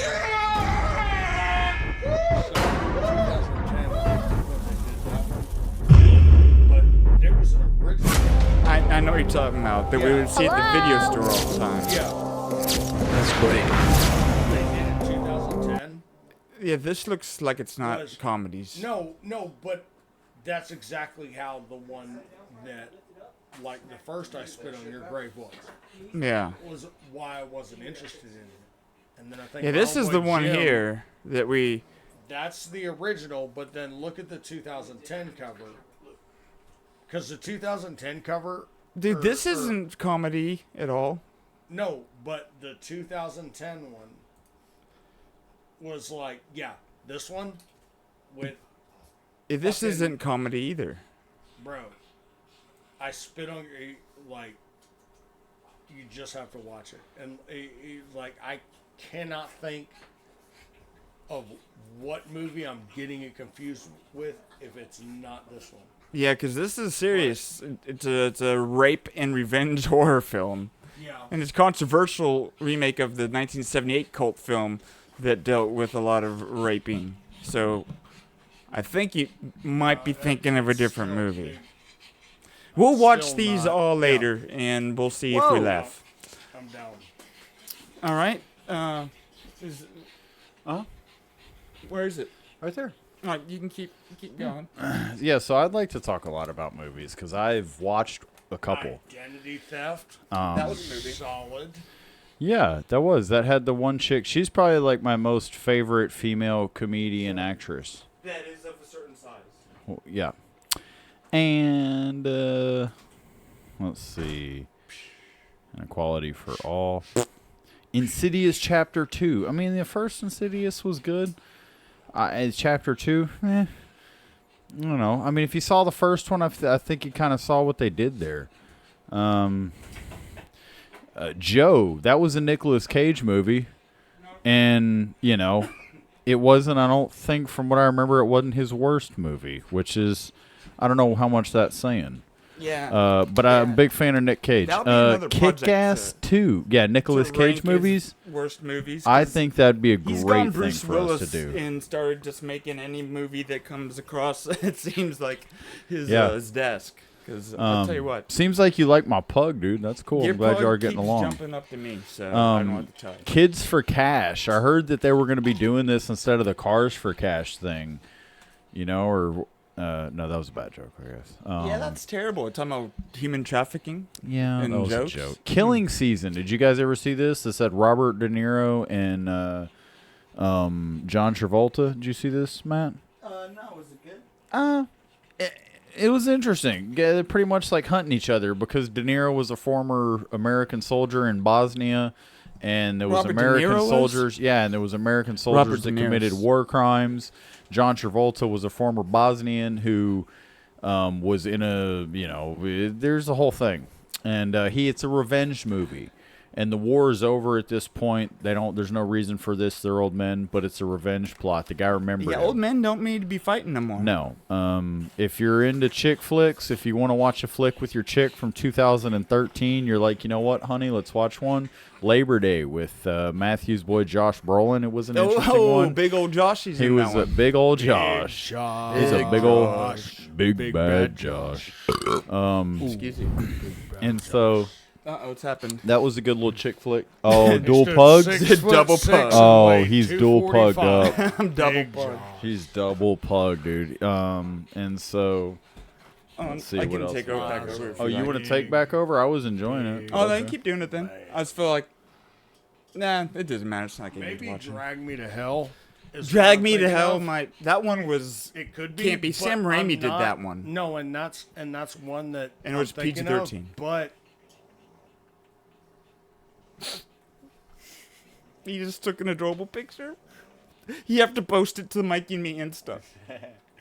I said post it to the Instagram. She's on top of Potato. Potato's like, Sorry, so there's two pugs literally wedged behind me in my chair, and they're just living their best life. they're pugged up, dude. These are my girls. Yep. My girls. Okay, we're having too much fun. Line of Duty. I don't know. Insanity. I remember that. Is that literally about bro, we freaking? were We're literally listening to on somebody, the way over here, and they're the talking Caitlin about Clark that. stuff, and somebody brought up the Lynn Jeremy Lin. That was and pretty Lynn wild Sanity. little. Because they were just talking about how other people were doing what he is. It's not like it, not like it hadn't He been happened to be seen an before. Asian basketball player Exactly. that had an Yeah. amazing, how many games was it even that he did really well? I mean, it was like I kind want of. to say it was was a just- shorter but it- stretch than what we thought. It wasn't that many. I don't It think. wasn't. He It could was ball. just that, like the first 3 or 4 games, They he didn't know was how to in, play him. Yeah. He just went ham, Exploited him, and yeah. then he did still have success beyond that. Yeah. but it was like he just went stupid the first chance he got. Yeah. and people were just like, "Yo, who the fuck is this kid?" Andy's like this little Asian guy that's just like balling out for the New York Knicks. Yeah. It's Like, kind of out of nowhere. One of the most, it was Historic like- Yeah. franchises that and hasn't even though done they ain't anything won forever. shit, but Yeah. it's like I mean, you got So, that. yeah. You wear his jersey like every other day, and Nope. Lone Survivor, that was solid. Mark Wahlberg, yep. I really Lone liked it. Survivor. I trust it's pretty accurate. it's accurate to what we knew at the time. So what about it do we know that changes? He's like he didn't actually survive, and like no, there's just no. I mean, obviously he did, but the there's details just, with like- the encounters, like with Yeah, the it's goat, because I like- know they had the goat herder. Well, that was the initial thing that But that kicked was the true? mission off. That Yeah, was that true? was true. Okay. Was that they inserted?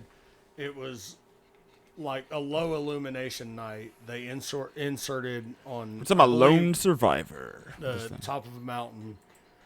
They basically came in contact with some goat herders that were in the area that they did not know were going to be in the area, and they're so faced they were with the immediately choice, faced with the decision. Do we trust that they're goat herders, or do we kill them? Well, or... it wasn't that they trust that they were goat herders. The decision is, do we tie them up, leave them here, continue on with the mission, but somebody's going to come looking for them, Yeah, that's right. or do we shoot them, bury them, and somebody's still going to come looking for them? But they One knew, buys you more time than the other. but they knew that if they let them go, they were immediately going to go into the yeah, valley they're compromising and themselves. tell all of the enemy fighters in the valley that a bunch of ninjas are on top of the mountain. Yeah, know, that movie was intense. And so I was it really captivated was by like, it. There was a lot of what was going on was it's like he was did that helicopter did it If get you're- shot down, that rescue chopper all that of was coming? All of that did happen. It's like Okay. if you're interested in looking into like the controversy of like Operation Red Wing. So that's what that which was? is what that Lone was. Survivor? Operation Red Wing was Okay. Lone Survivor. Yeah, well, I'll do something like that because that's Brent fascinating. Tucker on YouTube. Look up Brent Tucker. Okay. Operation Red Wing. He's a former Delta Force guy. He's the one that went after Rob O'Neill, the one that supposedly had shot Obama first. killed Or something Osama yeah. bin Laden. I mean, like he got unloaded on by everybody. Yeah, it turned out. Yeah. But yeah, well, we'll have to either do way, a segment about a lot of the this movie. military. The movie was right in line with the Scenarios. story that the book told. Okay. And it isn't until the last couple of years that we found out that, there may be some impropriety in those stories. But enough of it's true to. But yeah, no. If you've read the book, the movie does it justice. Like it is a great fucking movie. Yeah, it is. And I remember watching it with your brother Caleb whenever we lived down the hall from each other. Yeah, because I read the book long before I ever even knew they were making it. And that book, that's the last book that I read that made me cry. Ever. Oh damn! And I don't know if that's one of those made things. me cry before. One, that's one of those things too, to find out down the road what they're saying. That like some of it may not be what it was. That it's like, damn. And which you really have to apply that lens to everything you ever see. No, especially and it like does, where it's like it's military like, oh, man, what is real? conflicts and scenarios. So, moving on, movie 43 was funny. It was good. It was like a. That was that was Best, wasn't it? That was like this sketch comedy movie, but had like some pretty famous actors in it. It was funny. It wasn't as funny as you'd hope it would be, Who but did it though? it was. I don't know if it was multiple directors. So yeah, there's multiple directors because there was like a bunch of of short films, a bunch of skits. Basically, like we talk about Amazon Women on the Moon or Kentucky Fried Movie, except with like legitimate actors in them. It's worth seeing. It's worth seeing because there's a skit where Hugh Jackman has testicles on his neck, and just and Terrence Howard giving his speech as like a black coach in the 50s being inspirational. And he's just basically tells him, dude, they're white guys. Like whenever they like has to deal with whenever Okay. Speaking of Terrence, did you interact with him at all when he was down the hall with Joe a Nah, couple dude, weeks ago? he just transported it. Bro. Come on, y'all, we ain't about to start. Coach, we scared. There's 10,000 people out there that think that we ain't good enough. Win or lose, I am so proud of y'all. You're gonna win. What game are we playing? Basketball, coach. What color is this kid? White. Y'all gonna kill those Caucasians. But look at the fundamentals. The fundamentals. You're black, they're white. This ain't hockey. There's something I'd like to ask you. Will you on me? Wait, what did you say? I want you to be my first. They were actually Truth or dare? Dare. See that blind kid over there? I dare you to blow out his candles before he gets a chance to. They homeschool their son. It's very important to us that Kevin has a normal and complete high school experience. I need to go back and watch this. Hey, guys! Actually, it was funny. Come check out this kid's weird. Wow. Why didn't you call me? Wait a minute, did I not? He cries after sex. You know that? Like a baby. Oh, my soul's so Like dark Punisher because you bits. saw some bats when you were little, you pussy. Surprise! Caught you a leprechaun. Who's magically delicious now? Use your superior height. The iBabe Is a high fidelity music player. Kids are sticking their You know what? In the Vegaport. fan then mangles their. You know what? You did extensive testing. Any red flags? Hey, Can I please come in? Debbie Clark's here, the girl you asked out. It's gonna be awkward. Don't wait. give him high school Sorry. experience. His mom, it's like She's having a period. What do I do? Oh, we're just gonna have to plug it up. I got frozen peas and a sponge. I can't believe you had sex with that hobo from Magic Beans. He was a wizard. Oh, Gerard Butler is like a midget.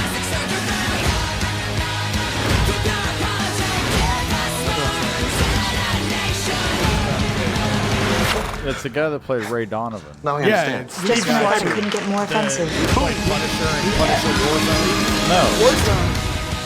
That's what I have to tell you. You're Ray black, they're white. Ray What you're Stevenson, saying is yeah. we just That was walk Lee with the Schreiber. Lord. He did his Yeah. part already. He He made played you the black. original. What's his name? Not he did Wolverine, play but Wolverine's counterpart.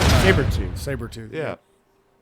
Dude, actually, I betrayed my wife and my children, but the action movie was pretty funny. Movie 43, definitely watch it. I've never seen that. Oh, I dude. haven't either. We'll watch it tonight when I get home. Yeah, dude. There's a lot of laughing to have. And that's it. Mikey, you gonna say anything? Well, you said, well, let me take over. Okay, I'm sorry. You know, you're right. Here, take it. I don't need that. Listen. That's I a prefer mechanical that. keyboard. All right, well, so you got about 300 more movies to get through. Keep it up. The next movie I like, I don't like You it. definitely skipped some. Old Boy. These movies aren't worth. Oblivion is worth seeing. Okay. Oblivion's Well, then say it if you it's see it. well, Otherwise, so I'm you're going so fast. fast. That's what I'm trying to do here. Old Boy. Oculus was supposed to be creepy. I thought you would have seen that. Oculus. Do you want me to? Okay, there was the one about the mirror and stuff. Yeah, it was kind of creepy. Whatever. It's not worth seeing. Okay. Okay, yeah. Check it out. Check it out. Give it a You said shot. Old Boy, but it's the remake by Spike Lee that no one should see. But they're actually, that director's making a series. There's actually like a new series made from the original director of Old Boy that's in the works. So be excited. Olympus has fallen. Only God Forgives. Yes. Only God Forgives. It's a Nicholas Winding Refn film. Yeah, It's dark Nicholas and Winding weird Refn. and confusing, like you would expect. And Ryan Gosling's in it. Only God Forgives. See it. See, Out of the Furnace, Okay. movie number 241. This is Christian Bale, Casey Affleck. They're two brothers in a movie together. I'm just gonna copy it so I And don't forget. it's a good movie. Okay, that's all I need It's to know. pretty much about a brother who's one gets out of prison, the other one's like been out, and he's doing like fighting, like illegal boxing matches for money. And Who does fight? What's his name's also in it? Fights for fun. The guy from True Detective, not McConaughey. God, why can't I think of his name? Vince Vaughn. I'm gonna karate chop you in season 1. His Woody partner. Harrelson? Yes, Woody Harrelson's in it. Woody is in it. Woody's also in Toy Story. And then let's see. So going right along. Pacific Rim. It's definitely worth seeing. There you go. Definitely worth seeing. Pain and Gain. If there ain't no pain, that's actually- there's no gain. I'm saying that's probably Not Michael a Bay's bad best movie. For it to be a Michael Bay film, it's And I you should didn't see it. realize that it was based on a true story, which Yeah, made it even that's- crazier. Yes. Yeah. Which, well, no, I guess we said enough to her. Let me just. And then you watch it, and then you're like, it's like, oh my god. Like Michael Bay actually made action movies like this. He could be more respected, but it's. Yeah, a trio of bodybuilders in Florida get caught up in an extortion ring and a kidnapping scheme that goes terribly wrong. Well, yeah, that is a very high level summary of what.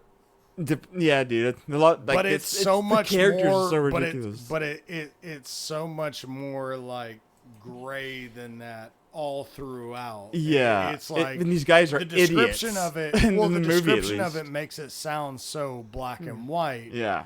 But it's like No, you there's- realize though, watching something like that, how gray that. Like, while what they did was stupid, Yeah. it's like,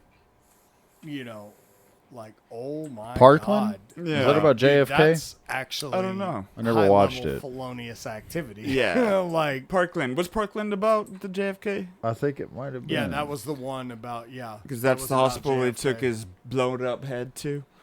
Yeah, where they just found a bullet. laying That's on the table. whenever They're like, JFK "Look at that." finally got it through his head that Dallas didn't want him. Yep, that's Let's correct. see. Unfortunately for us. Sports Radio 1310 ticket.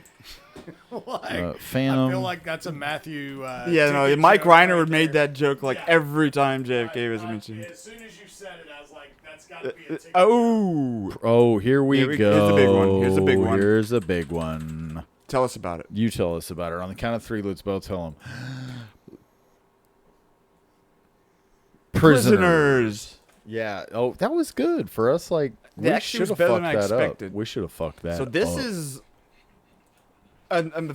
first of all, it's gonna be good because Mr. Dennis Villanueva, who actually has 2 movies this year that make it on this list. He's a masterful director. We've talked about him before. He did Sicario. He did the new Dune movies. He's done all his stuff is very high quality. This here is just when Keller Dover's daughter and her friend go missing, he takes matters into his own hands as the police pursue multiple leads and the pressure mounts. Yep. Well, it's one of those movies that takes place basically in the area of a block or two. Yeah. But it is just so tense, and it's just, man, that's I have to rewatch the Prison. Jake Gyllenhaal, Hugh Jackman. It's such a great movie because to me it hits a couple of different it hits suspense and then it's drama. And just mystery. What the parents feeling, and it's also a little bit of horror in a way. In some of the situations, it's oh man, these are kind of tense, thriller-esque. It's I don't know. It's very broad. They're able to kind of get a whole wide variety of different, array of emotions and different, levels to the whole story. And it's man, this is right. Incredible. It's edge of your seat, but very uneventful as hell. It's a lot, and it's just the and it's, of course, being a parent now, it's I can kind of but just seeing movies and things where just how far a parent or someone would go to try and find, kind of like the Your Honor show. If you just watch that at all, it's you'd do anything for you. Try and save or find your kid if something happens. And it's Hugh Jackman and Jake Gyllenhaal. It's a crazy movie. Great. All right, Red 2. That's one I didn't see, but I know the first one was good. You said I liked it was good. One. Second one was good. Second one. It was good. Okay, it's kind of more of the same. Yeah, very similar, but it's just secondary plot. It's they've kind of both continued on doing what they've doing and all that. So. Oh. You got a Lily Puggins. Let's see. A little Pug Wudgie. Riddick. That was solid. Yeah. Taking old Chronicles of Riddick. Yep. Pitch Black character. It was a good movie. It was a fantastic movie. Running from Crazy. I don't know. Rush I didn't see. I know it was about the race car man and Chris Hemsworth. I don't know. Safe. Scary Movie 5. Nothing. This is the worst of the scary movies, probably. I never saw it. Yeah. I think 3 was 1 and 2 obviously were the Wayans brothers. And then 3 is the one your dad loves. Well, and 3 was to the slapstick. Honestly though, 3 was probably the best one just because 3 which was one had Charlie Sheen in it? 3? That was 3, and that was the one that was so much like what we grew up on. Airplane and Naked Gun and the Leslie Nielsen slapstick, modern slapstick, real funny slapstick fucking parody. I heard somebody the other day talking about the Wayans were really gross parody, which they were hilarious. They were funny, but you could watch this with younger people. Scary Movie 1 and 2, I don't consider the same as the rest of the Scary movies. There's a whole different series to me because it was and the Scary Movie started the whole genre of where they made the fucking Spartan movie and horror, all the different parody movies, epic movie, blah, blah. And so it was but Scary Movie kind of started it. Well, not another teen movie came. I'm trying to think. Another teen movie was right around the same time. It was. I feel like it was before Scary Movie 3.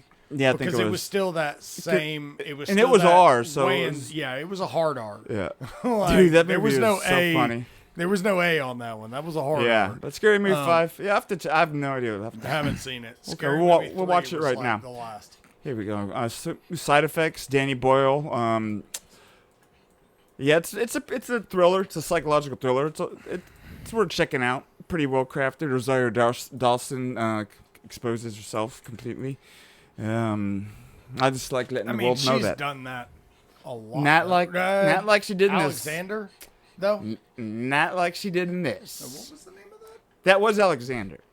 But no, this side effects. Oh, okay. It's good for many reasons. I'm asking for a friend. It's good for many reasons. Danny Boyle, Slumdog Millionaire. Come on, Trainspotting director. He's a good filmmaker. Brainy Doyle. Moving on. Snitch is about you, Mikey. No, fuck you. What you talking about, bitch? What? Try and get me shot. Oh, what? You don't snitch anymore. You stopped doing that once you got out of jail. Sound City. I didn't see this, but it's supposed to be good. One, my man. I think it's a documentary about this famous recording studio. Like, whatever. It's whatever. Yeah, it's whatever. Jaquay said that. Moving on. You don't like. Whenever you're reading this to me earlier, Mikey, you saw a bunch of things. They're further down. They're not here yet. We haven't gotten to them yet. I'm scared. Is Texas Chainsaw? That's That's literally just called Texas Chainsaw. Keep moving. Like trying to get your attention because of the other movies that exist. Okay, you want here? No, I'm fucking with you. No, dude. I I don't need the mouse. Too. We can both mouse it up, man. Because you can just roll that little wheel down and go that way. Yeah, but you like doing the sound? Okay. Listen. It's okay. I'm like a child. That way people can't hear the frustration. I'd like when for you to have fun. wheel. I'd like for you to have fun. The Conjuring. Didn't you conjure yourself The one? dog. Oh, This came out this year? That's what I was Oh, seeing. my. I said this earlier, and you were off in land, and I'm like, Matt. I'm like, Dad, Daddy, Dad. I'm sorry. The counselor, Dad. No. And you were like, I'm trying to get you. I was trying to be more efficient, trying to get these logged. Look at this, dude. I'm sorry. Tell us about it. No, I want you to tell us about I don't remember it. I just remember the guy consulted somebody, and they made a snuff film. So, I didn't watch this till within the last year. What happened? We'll take a quick break. We back. never went anywhere. We never went anywhere. So movie number 315 is a movie that Matt didn't realize came out this year. No, hold on, son. Until just now. And it's a fantastic movie, if I don't say so myself. But it's The Counselor. Sorry, the dog is disconnected. It's a pretty wild movie. Yeah. What I think I was saying is I actually hadn't. So when this came out, I read it didn't get reviewed very well, and Ridley Scott. So is someone trying to get in that door? Chris? I think it might have been a dog scratching. Oh, okay. Because Stephanie could potentially try and. Because Chris pulls is good. It's just the dogs? I think a dog scratched it as well.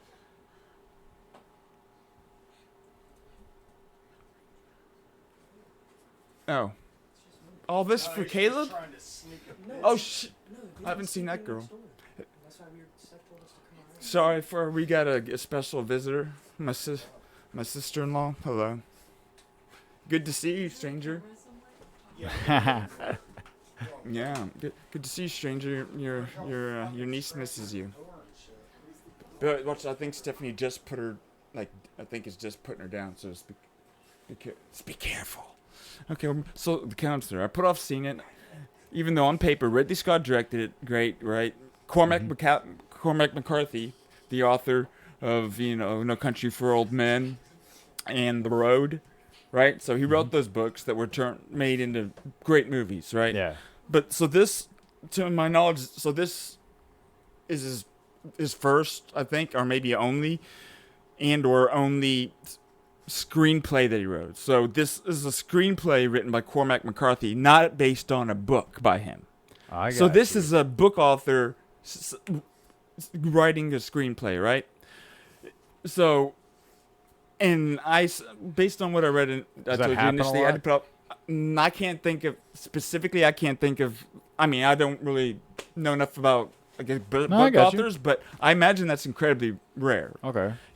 But so it's taking somebody from one world and having them convert, because of course the way you write a book and the way you write a screenplay is completely different. Yeah. So, and I guess that didn't. The general gotta public be, like, it didn't totally catch. condensed. It didn't catch them, or it didn't work that formula. But for me, I think it's exactly perfectly what that should be. Like it's because the way the dialogue and the conversations everyone has. I mean, it's a movie, but none of it is like realistic at all. Mm-hmm. So kind of like in Juno, where everyone's smart and quirky and like short and funny. Yeah, It's not like that. It's taking kind of that, like nobody talks like that, to like just every conversation is a crazy philosophical, existential, like all these little conversations are so deep. And what movie is this? The Counselor. It's like every single conversation is incredibly deep, which is people are like, oh, what's the point? But I think it's literally they took an amazing author and like it being the way he would do a movie, and it's so dark. I mean, it's super fucking dark. It's like no happy end at the tunnel, and absolutely not.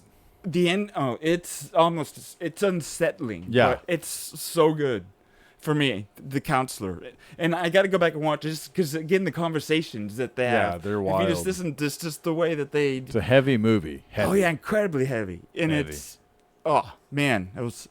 I just want to watch it now. The East. Well, I didn't realize that came out this year. It's the opposite of the West, man. Yes, we're saying it has my girl. It's on the other side. What's her? From the OA. From the OA, and I also got Skarsgård in there. Your boy Skarsgård. Oh, Bill, yeah, it. No, not him. One of his older brothers. Oh, wait. There's like 3 of them. Who's? Are there? Yeah. The Skarsgårds. No, but so yeah, Zal Batman. Who's it then? He's a Skarsgård. Yeah, he's the younger one. He's the one who's in John Wick 4. I thought that was Bill. That might be.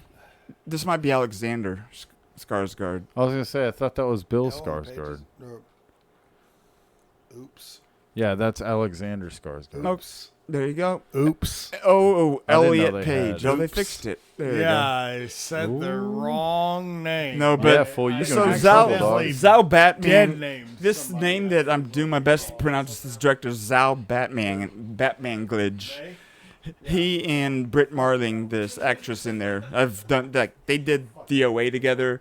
They've done a lot of projects together, and they're all of a pretty legit quality and offer up some pretty unique ideas. So the East, and I didn't see this till recently, but yeah, the East. You should definitely check that out, and that's all I'll say about it. Give it a shot. Do I need to mute that, man? No. Yeah. No. No, you don't. I was just dropping truth about it. All right. People who they won't know who to listen to. No, nobody. Okay, so we're moving on. I guarantee you, Mr. Page wasn't. The Great Gatsby. That was your favorite movie for a while. Yeah, I love it. I like dressing up goofy and doing shenanigans. That's another book I had to read in high school. The Great Gatsby. You read that? Yep, had to. They made you read it? Yeah, like Gatsby, that was like a part okay, we're going to power through here so we can get to the real stuff here. Yeah, let's get to the real stuff, and it ain't the haunted swing, whatever the fuck that is. The Immigrant. No, that was a funny movie. Incredible Burt Wonderstone? I believe, was that Job? That was the one with, what's the his magician? Name? Yeah. I think I watched that with Steve Carell, yeah. Steve Buscemi, yeah. No, that was a funny movie. Yes, it had laughter. It did have laughter. I watched that with you. I don't know how many LPMs it had Chris per minute. and I watched many movies together. Lone Ranger came out this year. Pretty good movie. Is not that bad. one where John Depp played Tonto? Yeah. Yeah. So this was actually. Yeah. You actually saying this was good? It was. I mean, it was fucking. For I it felt being like the there was Lone Ranger, no way that like, this could be good. I didn't want to say it wasn't bad. It had some good parts in it. Oh yeah. So Jonathan Depp playing an Indian Tonto. Not mainly. The other guy was good. What's his name? No, that's fine. Army? The fact that Johnny Depp is in there playing an Indian, I can't even pay attention to anything else. Yeah. Well, no. But so First of all, I think they call them First Peoples now. First Peoples? indigenous in there? Americans. We had Johnny Depp, Army Hammer. Oh, that guy's. Oh yeah, he was eats like, people, "Let's right? go bite some bitches." Like, hey, no, I have a daughter's trying to sleep. The Army Hammer. Talk about a weird career turn. Rumors of cannibalism interests. Yeah. And not that.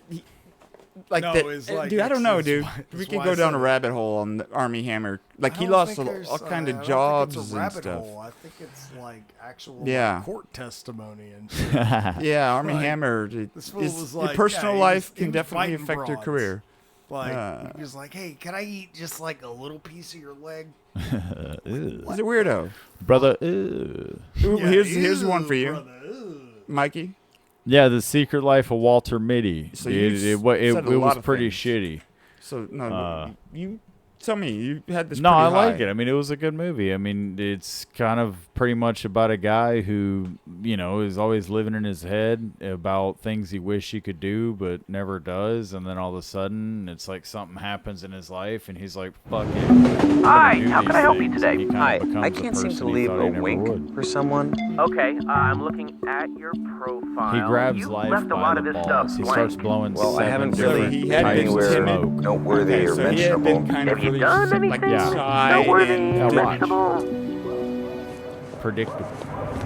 Just a routine. Type A. And then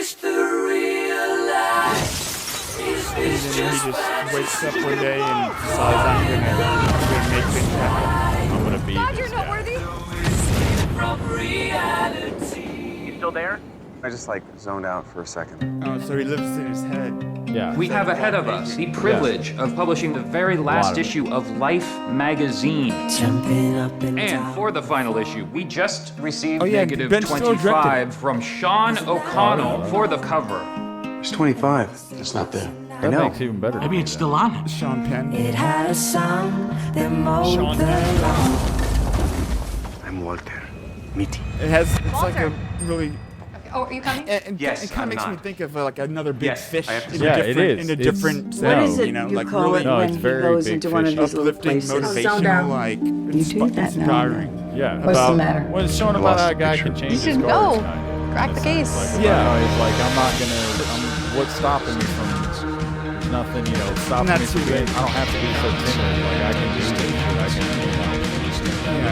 I can. What stops me from being the person I want to be?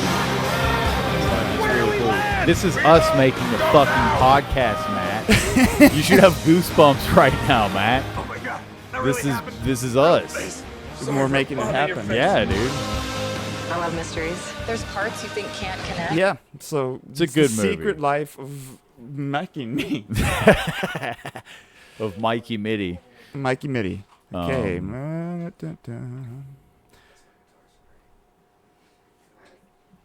The unknown known. The Wolverine. The Wolf of Wall Street. The Wolf of Wall Street. Everyone should see this at least once. That movie was, Yeah, the It's Percocet over the scene, top or what was it? The Percocet scene, or and the he was talking about how Quaalude he's scene? he's never done like Quaaludes drugs. Who hasn't? Leonardo DiCaprio. Like where he was talking about in real life himself, he's never done. yeah, he's talking I don't about That's a lie. Well, no,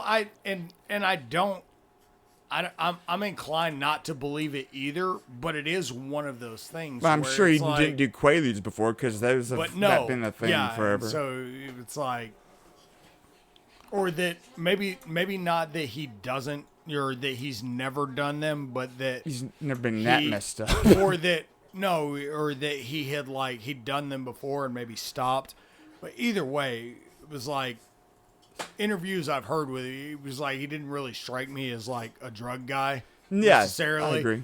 But yeah, he was talking about like how crazy he was like, but just how much he nailed that scene. Excuse me. Yeah. Like if you could imagine, because he was Is that like, your car on the lot? stories about Is it Jag? Yeah. How much money? Yeah. I don't know. 72,000. Yeah, so it's based on the story of You show Jordan me a pay stub for Belfort from his $72,000, rise to a I'm gonna wealthy quit my job right stockbroker now, living and high I work life to his fall Hey, involving listen, I crime, quit. corruption, and the federal I'm going government. into stocks. I've actually seen, different times as Jordan Belfort spoken. Oh right? yeah, dude. I can't What a stand total- him, dude. What a Ugh. total he's a doorknob. Like he's straight up. doorknob. Yeah, and like he's the guy you want to jerk out of his fucking window. In his traffic. advice, like what he did was just basically almost like a scheme. Yeah, he was just he like has no fucking real expertise on the market. No, he just fucking scam people. That cuts you off. He's the kind He's of like guy the Fire that cuts Festival you off guy. at the red light and then flips you off. Yeah, he's the Fire Fest guy. Yeah, and it's like, okay, and dude, if I can anyone promise thinks a he bunch has of shit to insight- everybody and give them nothing too. Yeah, dude. It's like, and oh, dude, yeah, buy this. You buy it up right now. I'm telling you, it's gonna skyrocket. And then they buy it up, and you're like, fuck that guy, got his money. Yeah, dude. So good. Worth seeing the movie, but yeah, the world No, got based absolutely. on, What's he's her a name? piece of Fucking dookie. Margot Robbie. Oh yes, my God. This put her on the map. Yeah. Oh, I put specific parts of her Man. very much high on the map. Yeah. Nobody else watch it. That's for me to see. Zero Theorem. It was very interesting. I wish it was better than it was, but it's worth seeing at least once. Had Christoph As opposed Waltz, to Zero Zero. Had Christoph Waltz, and I think I've got to be Terry Gilliam directed it or wrote it. Let me see. Yep, Terry Gilliam. He was a member of Monty Python. You know, he did Brazil, and he did Fisher King, and he's got really so. Yeah, 12 Monkeys. So he does That's cool one stuff. I need to go That's the back guy's and butt watch. cheeks. So, that looks like a yeah, grown I mean- man ass cheeks. I need to watch it again. It was, Oh, I didn't know it's- Kevin Bacon was in this movie. just because it wasn't what I expected doesn't mean it's not good. That's why I need to go back and probably watch it just because Terry Gilliam. This is a Martian boner? Third person. This is Martin Bonner. Oh. This is the end of the torn trance. That sounds Wait, familiar. what? And, what? Trance. Didn't we talked about this before? Oh, didn't we? yeah.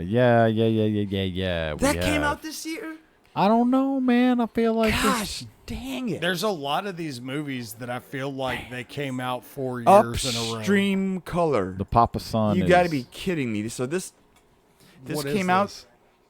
This came out the same year as Coherence. And, We still haven't what's gotten to my Upstream movie or Color? we missed it. Caleb, Upstream Color is the movie I made you watch with me, right? About that. The pigs?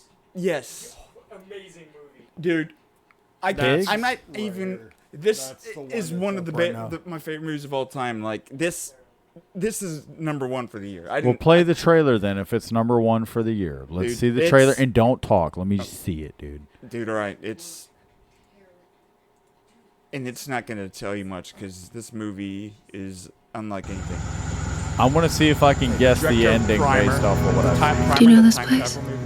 This is the same guy I directing. want to say yes Go in there, just go in there. for you. I want to. I haven't slept at all. Is there a direction that you feel drawn? I'm going to go wherever you go. You know that. You're scaring me a little bit. She's a high I feel like you know. autistic person or something. Nope. Won't let anyone near them. Just crowd back in the corner. Violent. I've never seen the parents behave so. They can get very protective. They have pig brains. Nope.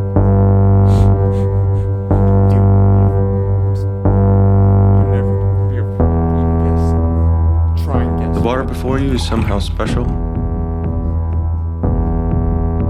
It is better than anything you've ever tasted. Each drink is better than the last. It's long. Take a drink now.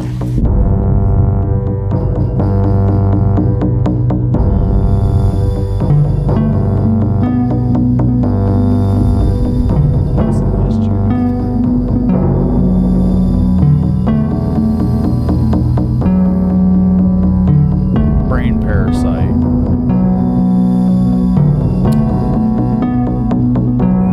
Not Reapers, but there's something kind of, but it's the same. That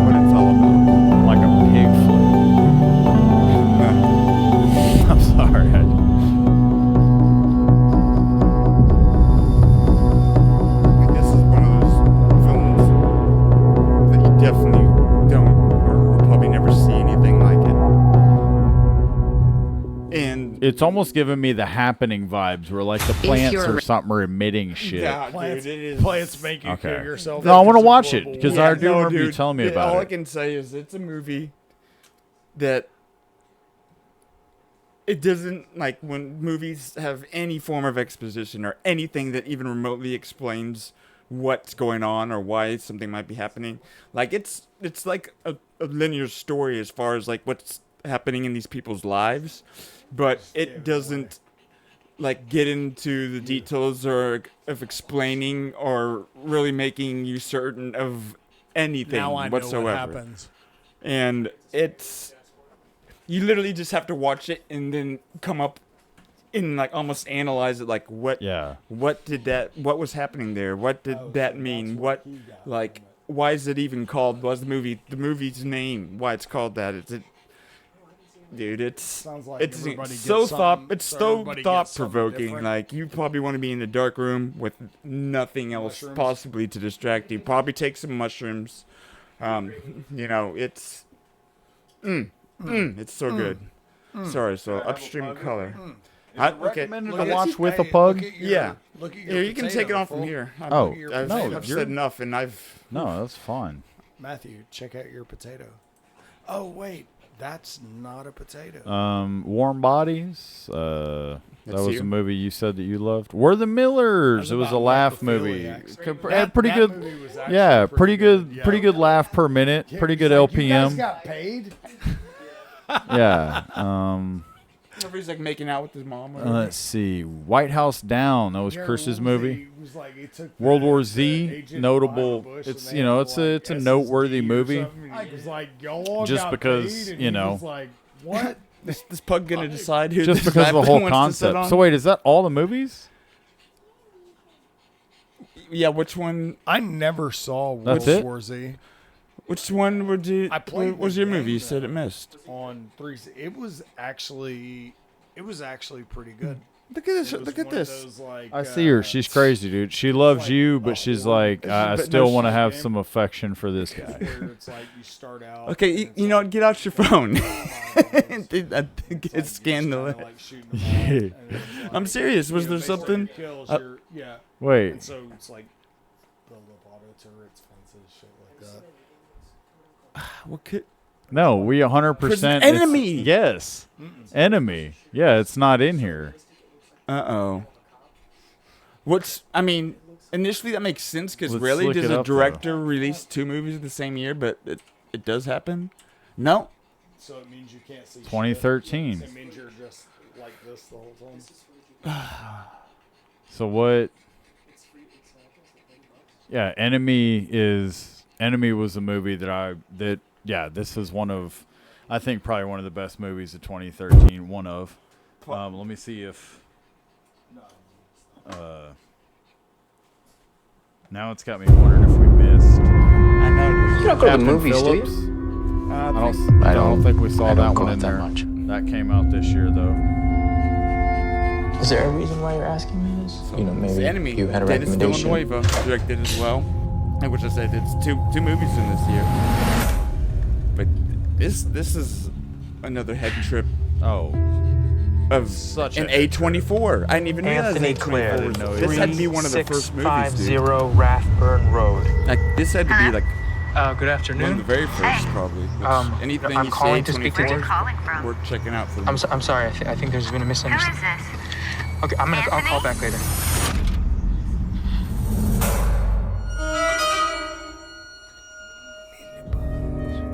Who was on the phone? The same guy who called before. I just Same know guy. that this is a movie that Are you lying to me? we bonded over because we talked about. You remember when you watched it and your girlfriend was like asleep and you're just like, Yeah. I need someone to talk to. I had no. I was just left being like. It was almost like the only person that saw a UFO. Yeah. It's like, Yeah, we were like, and nobody oh, else see this? Like, this is awesome. I don't know anyone else Yeah, that's seen it. upgraded the scene with the picture. Yeah, dude. You're like, So that's, if anyone You're on watching my it, own if side? you watch, have if to you go watch any something, time. feel free to post He looks in real exactly time. like Oh my you. gosh. Yeah. I'm experiencing What's this crazy happening? movie. I really don't know what you're talking about. And I Jake Gyllenhaal. Why'd you come looking for me? He's been in I some need to pretty know. amazing movies. I have some questions for you. Like Night Hunter. Did you ever see that? What's wrong? You're crazy. Where he was like the Nightcrawler. Where he chases down like to get like live footage of like wrecks. Basically, like TMZ. Yeah, like TMZ for like wrecks and crime. Like crime paparazzi, basically. They roll around with the scanner. They get the call. They're trying to get footage of like dead bodies. Which Enemy's not that, but the Nightcrawler. Yeah, so I would say this, Prisoners. Enemy. Ooh, yeah. Yeah, this one, Prisoners, The Counselor, 12 O'Clock Boys, and We're the Millers. That's 5 good movies. We're the Millers is a comedy. Yeah, it's good death Delivery comedy. Man, Anchorman 2. Delivery Man is also a comedy type. You know, it's a good movie. It's kind of a feel-good movie at the end of the day. It's about a mailman? That one's a funny one. Delivery Man? No, yeah. My daddy was a mailman. Yeah, your dad was the best mailman from what I hear. He kept some of the mail though. Oh no. If you see something looks cool, you figure, hey, I've worked hard. I deserve it. They'll get another one. They'll give me that. They'll say that it got lost. Give me that. I'm joking, of course. My dad never stole. No, your father's the sweetest, most honest man the special, ever, dude. The special man sitting in the chairs. He's his most. My nephew Caleb just stepped up to the plate. Looks like he's auditioning. He's taking Chris's spot. No, he's seen Upstream Color, and so he can vouch for. It's an experience like it's mind blowing and crazy. Like the OA. I got him to watch the OA. That stuff was good. That's you know what a great thing about nephews is. When they're young, they'll listen to you and they'll trust. And you actually, like a good friend who watches something they suggest, they'll sit there and they'll check it out. And their uncle tells them why it's good. And they're like, damn, this is good. I would have liked it more if he told you it was shit. No, because I wouldn't do that to my nephews. I wouldn't do that to them. I know you wouldn't. I expose them to the choicest of entertainments. The only thing you showed me that I haven't been a big fan of was Dark. Get the fuck. It's funny that you say that because Mikey, out of here. That might be like his. No, that's cool. We're ending this shit. I'm getting my pug. I'm getting the fuck out of here. Did you, man? Even your mom liked this because you didn't have the patience for it. Because you were from Germany. No, I just can't handle the subtitles. Oh. Or the dub over is just horrible. Okay, so it's almost like if you went ahead and learned German, then you might like it. Okay, well, go learn German. There's a path to enjoying it. Dude, that movie, that's the greatest TV show in the history of the world. I don't know about all that. Ugh. Game of Thrones exists. But the ending. Just seeing midget penis all over the place. The ending. It's just midget dick. The only time I ever saw that is like that's the first time I saw it. That's what I see. Who's that guy? Peter Dinklage. Seen his dingle. You don't see his dingle. Oh well. I don't know. You see other dingles, but you don't see his. Oh, I don't know. I feel like I saw more of him. I feel like I saw more of him than I wanted to see. He was probably the highlight. Doesn't he have like a whole bunch of brothers that look like him that are like 2 inches taller than him or something? Then this is why you gotta watch it. I mean, I want to see how much you can just make up that. I'm just saying. That was in it. No, I swear to God. It has the spaceship that shows up in season 5. No, I didn't see about all that. And the smoke monster. I just remember when Quan Chi threw that fucking ice sword at that dragon, and I got pumped, and everybody in the room was mad. it's got. Well, yeah, Game of Thrones has some greatness. The ending was but we're not here to talk about Game of Thrones. Yeah, well, look what happens. I think it's overrated. We go all over the place. I think it's overrated. It's good. He lit a spark. Shit. He lit a spark, Chris. Fucking trash. So yeah. So Anchorman. So you said yours. Coherent, Upstream Color, movies you have to see before you die. The Counselor, I would say as well. That. Be ready to be completely depressed and feel hopeless about life. Uh-huh. So if you're not in a state to bear that, then don't. But stay out the kitchen. Stay out. Gravity, Elysium, Dallas Buyers Club. Oh gosh, man, this might be. I'm gonna go and say it. I'd say there's about 80% odds that this is the strongest of all the years that we come across. I can't disagree. I don't know if it. Because there's like 4 of these movies in here. I have to go watch movie 43. I need to go watch Her because I don't know if I ever finished it. Oh wow, yeah. I have to go watch what is it? Coherence. Yes. Upstream Color, and Side Effects. Yeah. Side effects, I'm glad you and honestly, there's some that we did that I know we left off that in other years we would have had to mention because the other years were so weak. But there you have it. Goodness gracious, yeah. So that's the movies. That was wonderful. That took like 4.5 hours. Yep. Movie segment over. Done. Metamorphose me. Right now? Oh, you don't take a break? Okay, we can do that. I gotta go to the bathroom. Yeah, we'll see how that goes. All right, welcome back. So we hope you stuck around after that or through the movie thing, because we still don't. If y'all have recommendations of how we can streamline this thing, or how you would prefer us how to do our job better, or if you would prefer us just like season 4, I don't know. We're man. not sure that we're doing this in a compelling and captivating way. Yeah, and we'd love to have your feedback. Even if it's just like, hey, you suck, that's cool, but just tell us. Let us know. Let us know something. Let us know what could we do to hook you in. You know what I mean, or to make it better or more edifying and pleasing to listen to. If you have any constructive criticism, please give it to us. We'd be open. And the thing is, there's certain things that we're gonna do regardless, but there's a lot of space where we could probably have our blade be sharpened a bit. We want this to appeal to people, and we want it to be something that's easy to listen to. Because I know Caleb listens to this, and I don't want it to be brutal for him to sit here and be like, "Fuck, man, that took forever."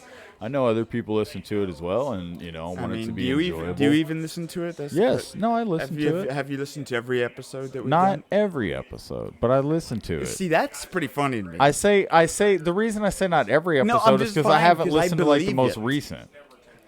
But every single other one? Yeah. It's okay if you haven't. No, I have. I mean, I love it because it's fun to go back and watch them. I put it together, so obviously I have to watch. I have to watch. So you think it's funny though? So you think I just leave here and I'm like, how? I bet money there's at least one episode you haven't listened to. Maybe. But I was there for all of them. I was there when it happened. So yeah, no, like if y'all got any, I don't know. It's almost as bad, and maybe this isn't bad, but it's if my wife had if she was doing photography, she used to do photography. If she had some hobby and produced some kind of art or entertainment or something, or played music, and she made something, I would look at it. I would probably check it out and then talk to her about it and be like, "That was cool. I like what you did there. That was interesting," or to at least look at it or say if she had a podcast, I would listen to it because it's my wife, And but she doesn't do that for you. And I don't hold it against her. I guess because she hasn't listened to a single episode. But you do look at her and you're just like, huh. I just like, huh. I know you love me. I'm pretty sure. Yeah. I just it was something I put time and effort into, and I don't know. Maybe you could watch one of them. Yeah. Check out one, maybe. I know she's caught some segments, so yeah. And I can say this because, like I always say, she's not going to hear it. So, but yeah, maybe that was my therapy that I needed to. That was good therapy for you to always get that out. It's nice. And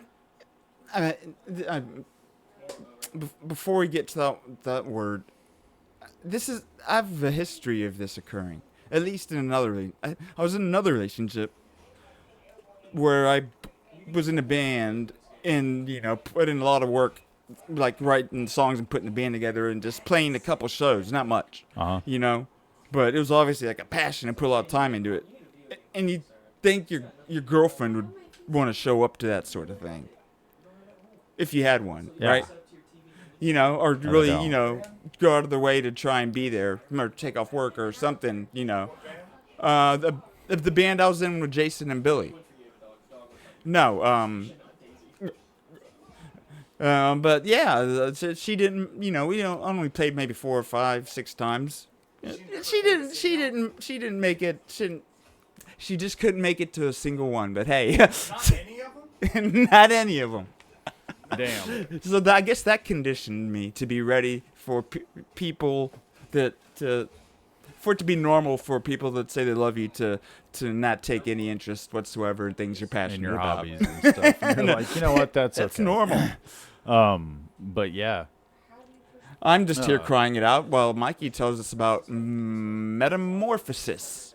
Yeah, no. So this was something that like you had mentioned it at one point, and then just the word or the concept of you know what all takes place and how it's still so much of it is somewhat unknown in a way, or some things about it, and so.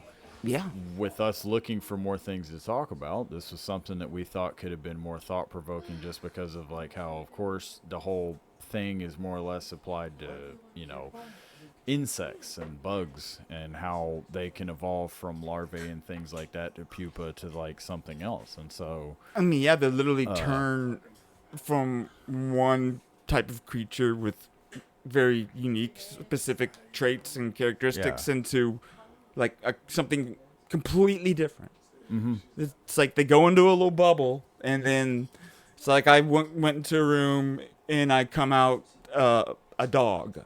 Yeah. Like it's that strikingly different. No, for sure. I mean, it's like, wait, this used to be that, and we don't really know exactly what or how the transformation took place. Yeah, so you want to give the little, not that everybody Just a quick Wikipedia. So metamorphosis is a biological process by which an animal physically develops, including birth, transformation, or hatching, involving a conspicuous and relatively abrupt change in the animal's body structure through cell growth and differentiation. So that right there, that conspicuous and relatively abrupt change, that is the mystery. That's how they describe it. So some insects, jellyfish, amphibians, and a bunch of other types of animals, tunicates undergo metamorphosis, which is often accompanied by a change of nutrition, source, or behavior. So it turns into something else, and it turns something else that its body and like biological needs are even strikingly different from whatever it used to be. Animals can be divided into species that undergo complete metamorphosis, which is, I guess, the modern day snips into the or incomplete metamorphosis, which is a lot of today too. Yeah, people kind of then non-binary or no metamorphosis, which I think that's what we fall under. I think we are no metamorphosis. Generally, organisms with a larval stage undergo metamorphosis. And during metamorphosis, the organism loses larval characteristics. How? Etymology. That is just to the origin of the word itself. The word metamorphosis derives from ancient Greek. Transformation, transforming. There you go. Yeah, so I thought one of the most interesting things I pretty much read about it, and one of the things I was reading on a site was talking about the Franz Kafka book, Metamorphosis. He wrote a whole book where he pretty much, guy like woke up in his bed and discovered himself to be a beetle-like bug guy man thing. And movie Naked Lunch. Don't forget, there's a movie Naked Lunch that I think might be about that. Or kind of be. What's his? It's David Cronenberg. Yeah. Okay. All right. But keep going. I'll write that down for you. But yeah, I just thought there was like some interesting. This one part I thought was pretty interesting. So the book came. This is an old book, right? Yes. It was 1915, I think. Oh yeah. Okay. Yeah. That's very old. Is it? Yeah. No, you're correct. Yeah, I was just reading about it earlier. Yeah. So what you were saying? Something caught you about it? Yeah, it's saying it's clear that these animals' transformations have fascinating life cycles, but why do they feel the need to change at all? Fossil records for insects' metamorphosis date back 280 to 300 million years, and it suggested that complete metamorphosis evolved from incomplete metamorphosis over time. The predominant theory as to why these transformations occurred in the first place was due to the need to reduce competition. Sorry, I got ahead of myself. It has been proposed that the creatures that could change form did so to ensure their survival when competing for resources. A tadpole or a dragonfly larvae will take its food from the water, whereas the future selves get their food from the above surface. Having offspring that lived in a different environment or demand different resources eliminates the competition between juveniles and adults, thus extending the chances of survival for both. That's nuts. Yeah. I mean, I like the wording "decide to change." Yeah. Because there's they're not deciding anything. It's just occurring, but still. Yeah. Yeah. I mean, as far as to try and theorize if you ascribe to the theory of evolution, which I'm a creationist, so I don't. But even so, like, it's to them, it's be like. Mm-hmm. Well, didn't Darwin even like? Oh, Darwin turned away from. Deathbed, like, Yeah, I believe he detracted from the stance of evolution. Yeah.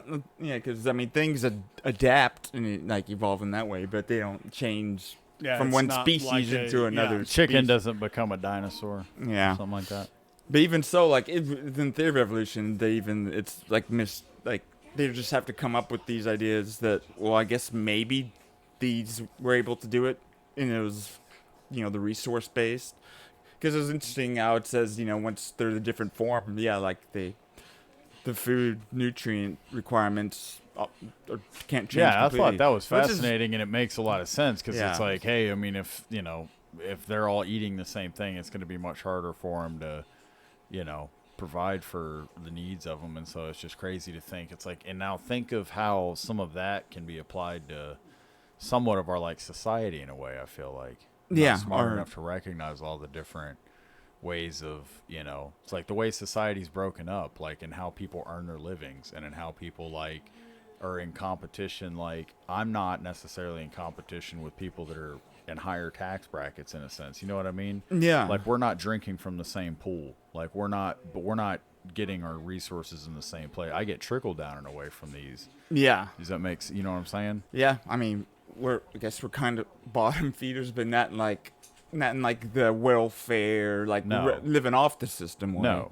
More, because that's I guess a whole nother type. Yeah, absolutely. I mean, earlier we were talking about it, kind of just the book more, just as far as what the book Metamorphosis that was. So those came out it was actually a book I had to read in high school. So it's one of those literary works that's very renowned and considered important in educational realms. Yeah, and everybody has like a different interpretation of it, but yeah, it's pretty much like you can read the. When you talk about the average person, like being like you said, like bottom feeder or like whatever, where it's like it's one of those things where it's like, do you know what like even a net taxpayer is? Where it's like the type of people that are like keeping like the country afloat, where it's like, even though like not necessarily like you said, somebody that's leeching off the system, not necessarily somebody that's leeching off of the system, that is taking welfare or something, somebody like you or I, but that like through all of the different programs and stuff like that, like we enjoy more benefit than we pay in, and it's like, and you have to be making something like $70,000 or $80,000 a year to even in be my like, sleep to even be like a net like taxpayer. Yeah, one of those type things where it's like, where you think I'm doing okay, I'm not, but it's like you don't even understand all the ways that, like, you're still getting assistance. Yeah. Or on the back end and stuff like that. Different where way. Yeah, it's no, like, for sure. Again, but that's looking that's at the little, whole idea of an interconnected system and applying it to anything. It's just it's like the planet is a system, every element of it, and then even economically and societally, the way things are. It's a unique ecosystem. And one of the ways to get us back onto how we kind of got onto this or brought this up is that you having voice audio messages back and forth, and Matt was, kind of saying to me how some of these, just like being isolated and working at your house and always kind of being, in the same environment, how that, isn't necessarily as good for your mental health as like being in the work environment. Whereas all those little annoyances and stuff like that kind of, how those things, whenever you're away from them, you realize that those are actually beneficial to your overall mental well-being. And for me, it makes your downtime much more enjoyable, or me, it just like pulls you into the moment. Yeah, I get that's for me personally. That's the best way of thinking it. It forces me out of my head and into this engagement with an outside factor that is unpredictable outside of, they're always going to talk about the same. Either way, like, I'm having to get out of my head. Yeah. And living in the moment, the whole simple thing we've mentioned, people talk about, it's easy to say, living in the present, being in the now. Yeah, just being present. When you're by yourself, it's very easy to not be in the now. No, yeah, absolutely. And just... No, because even when you try to be... that gets... You end up, not being there because of that. You start thinking about something else, where it's like, I'm just going to think, it's like, I remember you telling me about when you first discovered your nap theory, about like, that was back when you were living at Pop's, where you were like, I don't even necessarily take a nap and go the fuck to sleep. I just lay down, I close my eyes, and I try not to think of anything. Right, which I guess you could almost call meditation. Yeah. For them, I guess, really. But ever since then, ever since you first said that, because it was like, at that point, I was taking naps too. Yeah. But I hadn't really thought about it like that. And then it was like one of those things that, like, once I thought about it, it's like, oh man, yeah, no, he is onto something. But like how difficult it is, even when you're just alone by yourself, chilling. Yeah. To where it's like your head should just be clear, like you're whatever. But how easy it is to just be sitting there and being like, oh yeah, I need to go. Yeah, like out of nowhere, your mind, you just find that you're on a train of thought in a track. You're like, wait, I was trying not to think. When you really were like on that, like, I'm just going to sit here and be in the moment and breathe or whatever. For me, that's like, where really the breathing exercises do you remember make a that difference. Time when I was like 15 that guy and you're like, took wait, why am I $5 thinking from of you? that? Yeah. And it's like, what the it's fuck? like I your was brain 15 working against itself. It's like, oh, let's distract him. Or where's this random memory that doesn't matter? And then you don't even necessarily realize you're doing it. The thing that made me realize it was like when people would talk about counting to 10 when you breathe, and it wasn't like, it was literally breathe in 1, breathe out 2. Get to 10, and then when you get to 10, start over. And it's like, if you do like that, it's like you realize real fast how fucking much your brain wanders. Because there'll be a lot of times where I'll just lay there in bed and try to focus on just breathe in through my nose, breathe out through my nose, and count it off. And then I'll be like, 26. What the fuck? How to get to 26? I was supposed to stop at 2. But that's the thing, too. As soon as you catch yourself, don't go to 27. Go back to 1. Yeah. And just see, even accomplishing that successfully. Where it's like, you really do, like, your brain wanders so much that you don't realize. That's where I've really embraced the whole idea and power of mantras. Mm-hmm. Yeah. Because sometimes I'll just do breathing exercises where I count, but then I can't help but count based on my heart rhythm. Yeah. Where I want to be able to count based on a consistent time interval. Yeah. But at the same time, it can be a way to control your heart rhythm. But still, I want to be able to just. So I almost need like a second watch, because otherwise that's probably a better way to do it. Honestly, because you're keeping time with your own fucking body. It probably is. But for a reason, it's I want to be able to separate the two, and that's difficult. But so then I just came up like with a mantra, like my own mantra, which is just like. Either words, whatever, and it's literally just a word that runs in to another word, to where it's like I can be saying one thing. So it's like, so it's peaceful of peace. So it's peaceful, of peace, full of peace, full of peace.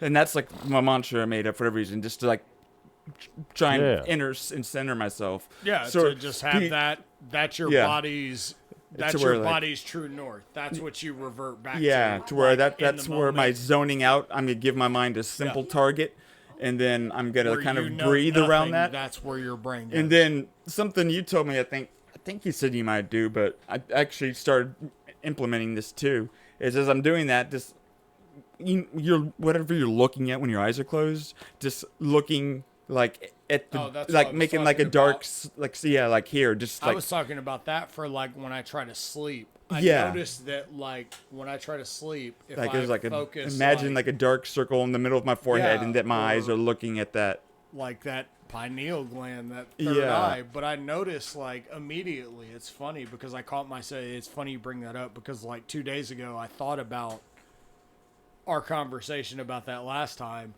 and I was laying in bed, I was taking a nap, and I was like, and I looked up, and like, it's funny because like, maybe it's just a placebo thing, but I feel like I feel it.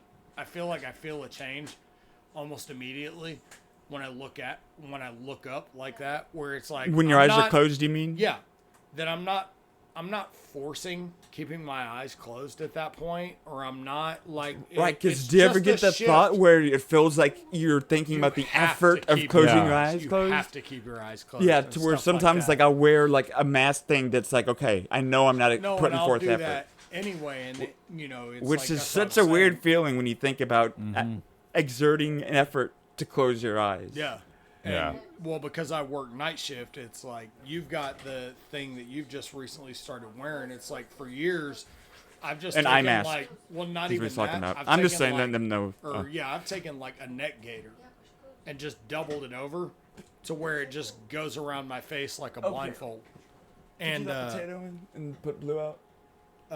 Where's Lily? Is she out there? They're both out there. Oh, okay. You can let them both in. But yeah, I've gotten to where it's like, because I work night shift, it's like I'll wear a neck gaiter around my eyes just to like keep the light out when I'm sleeping and stuff. And also to help, just so you know it's keeping your eyes closed. You're not and then exerting anything. But then too, where it's like when I do that, I notice that like if on top of that I do like what I was saying, like looking up and trying to like, consciously like if there were something like it's like something to look at 1 inch that's behind nothing. my skull, like right here in the center of my forehead, if I could make my eyes look at that, that's pretty much it's what weird. I'm doing It's when like I'm asleep. Focus. It's like giving you something to focus on that's not focusing on anything. Your eyes immediately feel like it's like mine at least. It feels like I immediately relax at a different point. Yeah, because even when your eyes are closed, it's like they can wander. Yeah, like your thoughts wander, your eyes can wander, which is so crazy. When I do like that, like when I try to like roll them up, like to focus on that, 1 point or whatever. Yeah. Yeah, it's like something feels different. Yeah, and no, maybe that's just for me. No, like you told me about it, and I started doing it, and like whatever it is, I find a benefit. I find a benefit in it. Like in the whole goal of just clearing my mind, zoning out, and just being like literally just existing with as little thought as possible. Yeah, that's no, and that's the thing. And it's like biohacks Mushin. almost.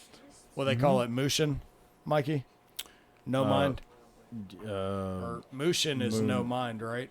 It's Moonin or Mushin, yeah, something like it. But it's like that's like what Musashi and a lot of like the Zen and all of that is like no mind. You just it's like what Yoda talked about. You do or do not. There is no try. Yeah. Or it was like you're not. Yeah, it's simply just like kind of more or less reacting like in a way. Yeah, like you're not. Well, there's this Anoesis, which is a fun word to say, but it's almost like, which is being like it's a state of just pure sensation without any cognitive thought. So it's almost it sounds similar to that, except I don't know if Anoesis has like. Sounds like what is it? Is it Satori? I always get it wrong. Is it Satori? Satori is what it's like enlightenment. Yeah, enlightenment, where he said it's like State of mind that perceives sensations, stimuli, and emotional signals without understanding or cognitive content. So yeah, so Anoesis is kind of like almost another. What is it? Anoesis. It's the state of mind that perceives sensations, stimuli, and emotional signals without understanding or cognitive content. So I would say, based on things I've read, ketamine might kind of have this effect from things I've read. It's like you just don't. It's don't like go you can into feel the hole. things and there's zero cognitive thought. There's zero going on, and it's without trying in some cases. You know what I'm saying? But yeah, I mean, metamorphosis. Like it. See it's the whole idea of changing and why and the environmental factors might be considered and bringing that back to. For me, just psychologically, recognizing the environmental factors that I take for granted that have a significant impact on just my overall mental and emotional health. No, for sure. But this man's yawning, so dude, I just started like a second ago and I can't stop. It's okay. I'm like sitting here He's thinking tired. like I just need one more good yawn and that'll do it. You know, and yawns then are habit forming. And yawns are, that they're actually they talk about. They are visually where they talk about like contagious. It's almost like but it's like a compassion test too, where they talk about like people that are capable of psychopath test. Yeah.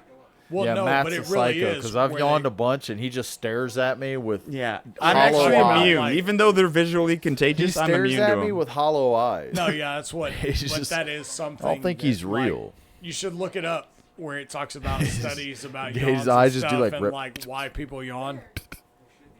They yawn. Yeah, yawning Or is like it's funny why 'cause it's contagious because it's an empathetic thing is the reason that it's contagious. So it's the whole mimicking the person to try and connect with them. Subconsciously. It's not a subconsciously. It's not a conscious thing that people do, but it's like it's Right. almost like a test you could run on somebody where it's like if you yawn around them and they yawn, or if they don't, Yawning. And yes, because I see my little baby girl yawn, right? So it's just interesting to see a baby. Everything they do is interesting, like but it's like what triggers it, So it's I like think yawning sometimes is oxygen. Like you're not getting enough. I thought you said bugs. I'm like, no, what? pugs. Oh no, pugs definitely do. They're funny. They go. Well, they do it to diffuse. They do it to diffuse a situation. Like what? Bombs? Yeah. Bring in the bomb squad. Got some bugs going there. Like we learned that when Jason and them had them was because fucking. No, it's one of those like things, emotional release. Yeah, they're not an aggressive dog or like a fucking whatever. No, they're just and perfect so dogs. if they're feeling like threatened and shit like that, They might it's like yawn. almost a sign of submission, where like they'll just yawn and like, and so yeah. But it's a way that like if you like pay attention to it next time you're like if Potato does something and you like have to jump on her and stuff. See the context or if you're just surrounding or if a you're yawn. just staring her or just stare her in the eyes for a little bit. And it could trigger a yawn. She'll yawn because that's what pugs do, like naturally to diffuse that situation. tension or anxiety that they're feeling. Yeah, and so they will like that's like a thing they do. Specifically that breed. Other dogs may do it as well, but it's like it's actually a thing with pugs. See, Lily pug. That's what's hilarious. I didn't realize that you started yawning in the womb. Do you? Just that's what this is saying. It begins as early as the 11th week of pregnancy. I think that's what doctors were saying that was special about me is in the ninth week I was yawning. I was actually yawning in the 3rd week. Shut the no, you weren't. You fucking weren't, dude. Yeah, see, look, that's how you I heard that my mom could my mom could feel me yawning the night of conception. That was actually how That's she knew. legendary. Yeah, no, Like, he was yawning. She said, before I Like, die, oh, there's it's some the things Papa about you I song. want to know. You were reading as an infant, and I could feel you yawning. The Papa yawning. The night you were made. Yeah, dude, I saw the greatest meme I saw was one the other day, and it was like it showed like a sonogram of a baby, and it was like me in 1991 fucking around instead of buying a house. I was like, that's legit, dude. Oh, that is funny. Like me wasting time fucking around instead of buying a house. Me being a lazy ass. Yeah, dude. It's like because the housing prices now are so ridiculous and shit. It's like, ugh. That's funny, man. But- There's yawning is, it can be contagious or spontaneous. See, I don't know, and it's not necessarily an indicator of being tired. No. No, and that's. I think it. 'Cause I'm not. Sometimes you're just getting off on it. I'm not. But that's what. I mean, you are. That was part of what I was saying though too. Is Let that me it's have my like plug, if you're dude. not tired and somebody that is tired yawns, where it's like an empath type tell or whatever. Yeah. Where it's like you see somebody yawn and you yawn because it's like, oh yeah, I know what that's like. Yeah, You it's know, like, and oh, I you don't want them can't- feeling alone in whatever Yeah. state, so I'm gonna And at it's least like, show that can I'm be- there too. I can be a little bit of both, where it's like there's times I can see people yawn and not fucking, and then other times where I'm like, "Ugh." Do you fight? Do you consciously fight the urge to yawn if you see someone do it and you think? No. I've had before. I've been like, I'm There not are- gonna yawn. I'll just tell myself. Well, no, I I'll know I do it. might be tempted to, but I'm not gonna let myself. I'll do and it. then I feel like I'm suffocating. I'll do it. I'll do it when I'm talking to Delaney in the morning, like when she first wakes up. She gets because it's a like- yawn out of you. I sun my Well, no. yawning when I first No, wake I'll up. do it Mm. because usually, like, I'm still awake, like I'm still like up, Oh, and she's I know like- what he means. She's just now. Oh, you're looking up Yanni sunning now. Let's make sure that I didn't get a. Didn't put that up on the screen. Oh, Yanni. But no, Yanni live at the Acropolis. But no, it'd be one of those things where it's like when she first wakes up in the morning, it's like 4:30 in the morning. She just woke up. I'm still wide the fuck awake. Yeah. But when she wakes up, she'll start yawning. And yeah, and you And then you show her empathy by.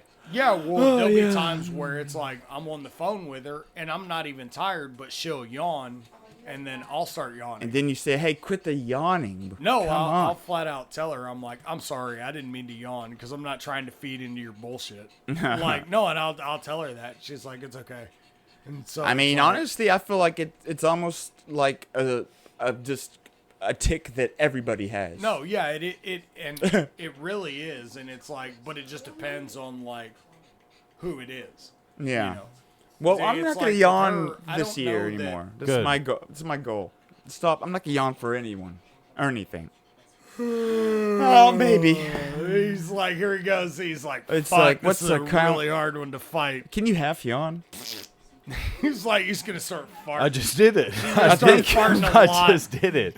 I started and I was like, no. You So, cut yeah. yourself off mid yawn. Yeah, that sucked. I'm crying. You're like, that was the most painful thing I've ever It's not good. It's like trying to stifle a sneeze. Yeah, I hear Like, you I'll do can it. you I'll can do trigger a it stroke out if of- you only half yawn. Yeah, it'll happen. All right. Well, Well, we're gonna head off to Waffle House. Yeah, what the? Oh, yeah. Recommendations of the week. Well, mine's easy because it could be something I wanted to unpack a bit more. But Okay, unpack it. We can no. I Well, gotta fucking roll. I'm untying. I'm unwrapping the package, and we're gonna see what the box is. Oh, we're gonna see You if know, we we're can unwrapping the piggyback. present, We're gonna see if so we we're can gonna piggyback unpack them. it that much. But we're not gonna open the box all the way. Okay. And hopefully we'll find the box next time and remember to open it. Okay. But it could get thrown out with the trash. Damn. So, recommendations. There is a new documentary out called The Grab. The Grab. The Grab. What's it about? It's about something you should watch. So, and for me, a lot of takeaways are not even the point that the documentary is trying to make. They should be concerned. Because it's a 2-minute trailer, but it's what the fun pants. About that I should be watching my back. I'm just gonna close the door here. We're talking thousands and thousands. This project has kept me up at night more than all of my other investigative reporting projects combined. Every century is characterized by a key commodity. And food is a very obvious and central way to wield power. I came across this classified cable telling companies to go overseas and buy up food and water resources. And a lot of this, it's happening in the shadows, quietly. Food has become much more powerful than oil. How do you think that's going to end? It's not just China, not just Russia. This is Wall Street, big money. It's leasing land to foreign countries. I thought maybe there might be more to it than that. Turns out there was. I mean, it's like a who's who. It's like the MVPs of the mercenary world. A lot of it's just talking about food becoming like. What if there's an uprising? China buying up property in America to shit, farmland. One of the most notorious mercenaries on the planet. You have thousands of his emails. Agricultural exports in the U.S. Like That and there other was a countries piece are of buying paper. up like Right land there in certain was states all of our and names just and pumping water passport out numbers. because They don't were have definitely laws waiting that for us. Yeah. This is limit the it, part and of it's like the drying story out in, that like, little makes small us think towns. that all of our communications are hacked. Where China is buying farmland? You just take and take I mean, and I take. know they've bought. And pretty soon there's also anything like to take. When you don't have enough food, money is one of easy. every four While pork policy products experts are comes debating, from this whoever gets Chinese guns is going to go after it and get it. American He said I trust no one but myself right now. We're getting kicked out. How I went from food and water to invisibility cloaks. There's no bigger story that will impact more people that China's buying up. than this story. And I didn't know about this until like earlier tonight. I was listening to the interview with Dr. Phil and President Trump. Okay. And on that one, Dr. Phil showed a map of where the farmland they were buying was. Like, he showed a map of the U.S., and then he showed the farmland they were buying. Yeah. Okay, so you had the map of the U.S., and then he had it all highlighted where they were buying it. And then over top of that, he superimposed our military installations. And coincidentally, all that farmland that's being bought up is basically surrounding all of these military installations. See, that's just another interesting component. So it's like, it's one of those things where it's like, oh yeah, capitalism. Till it fucking fucks you. Shut the So fuck that's up. crazy. So that, and again, like a lot of this, it talks about China buying this company that basically makes them like, 25% of our pork products come from a Chinese-owned company, like the Chinese, more of like the power that they have or an influence that they have to disrupt us if they wanted to. Yeah. You know, not even like, oh, this is a resource that's gonna become scarce, and that's, you know, in like in Africa, they're starting to buy up a lot of land, like different countries. But Eric Prince, who founded Blackwater, that's one of the big documents that got leaked. Is some like crazy report where basically like his investment firm is like identifying like places for agriculture, and like, you know, Africa has a lot of area, but it's so like, you know, rural and, you know, lawless. But so where Blackwater security is that they're gonna be going to places like that now just to protect like farmland. Yeah. So like you know, mercenary security teams are being like used there, and like Zambia has like, I guess like the best like cost to potential like resources and water and all that. Talk about like what they call it from the jump, where it was like some of the first shit when you were learning about human civilization. It was like the Fertile Crescent. Yeah. You know. Oh no, the crazy thing about it, whatever climate change forecasts have, you know, and because I believe in climate change, but not as caused by humans, but just because I believe that it's part of just a cycle in the universe. But Russia, like certain parts of it, are expected to be like become less, like the temperatures warm up Oh, to yeah. where it'll be farmable land.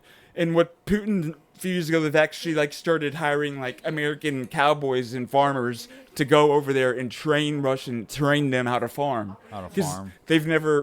we've got generations of it. They've never had that, but they're projecting to have farmable land, and they want to be able to like be a global like resource or competitor. And so they're literally like they interview this like farmer who like, and he thought it was almost a joke, but he got hired by some Russian company to go over there and teach them how to be cowboys and just farming. And it shows like footage from over there and them having like a rodeo and all this stuff. And and again, these are just like little pieces about the whole story that it lets you or me come to all these other like realizations just about the level of influence and control that all these other foreign actors really have. And it's nuts, man. So No, it sounds the grab. pretty nuts. That's The my grab. rush. That's a good recommendation for the week.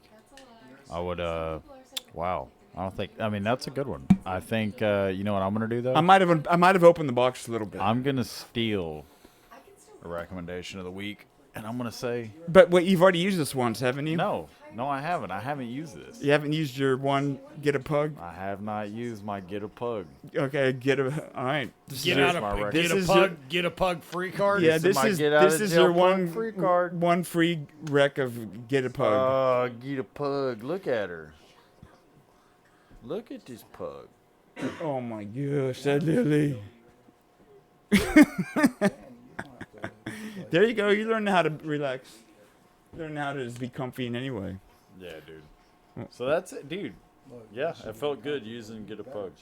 Yeah, no, Mikey took my advice and I helped him. I'm like, hey, I think there's a way. What are you looking at? The way she's. You like it when she does Dude, a little falling out. Third Reich, yeah. little. Well, it was a pleasure. Season 4 off to a riveting and emotionally. We unpacked a lot tonight. We did unpack a lot tonight. And let's go ahead and box it back up. Let's pack it back in now. Yep. All right. Anything, Chris? Anything to say?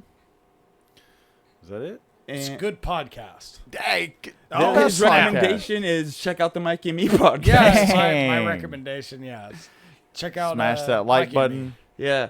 Subscribe to the channel. Hit that Patreon. Actually, if you set us up a Patreon and then send money to it. This pug's getting delirious. They repealed the pistol brace rule this week, so get yourself a pistol brace. Yep, buy a pistol brace. Be an American. Exercise your Second Amendment right. And we're going to brace ourselves for an abrupt stop. Be seeing you.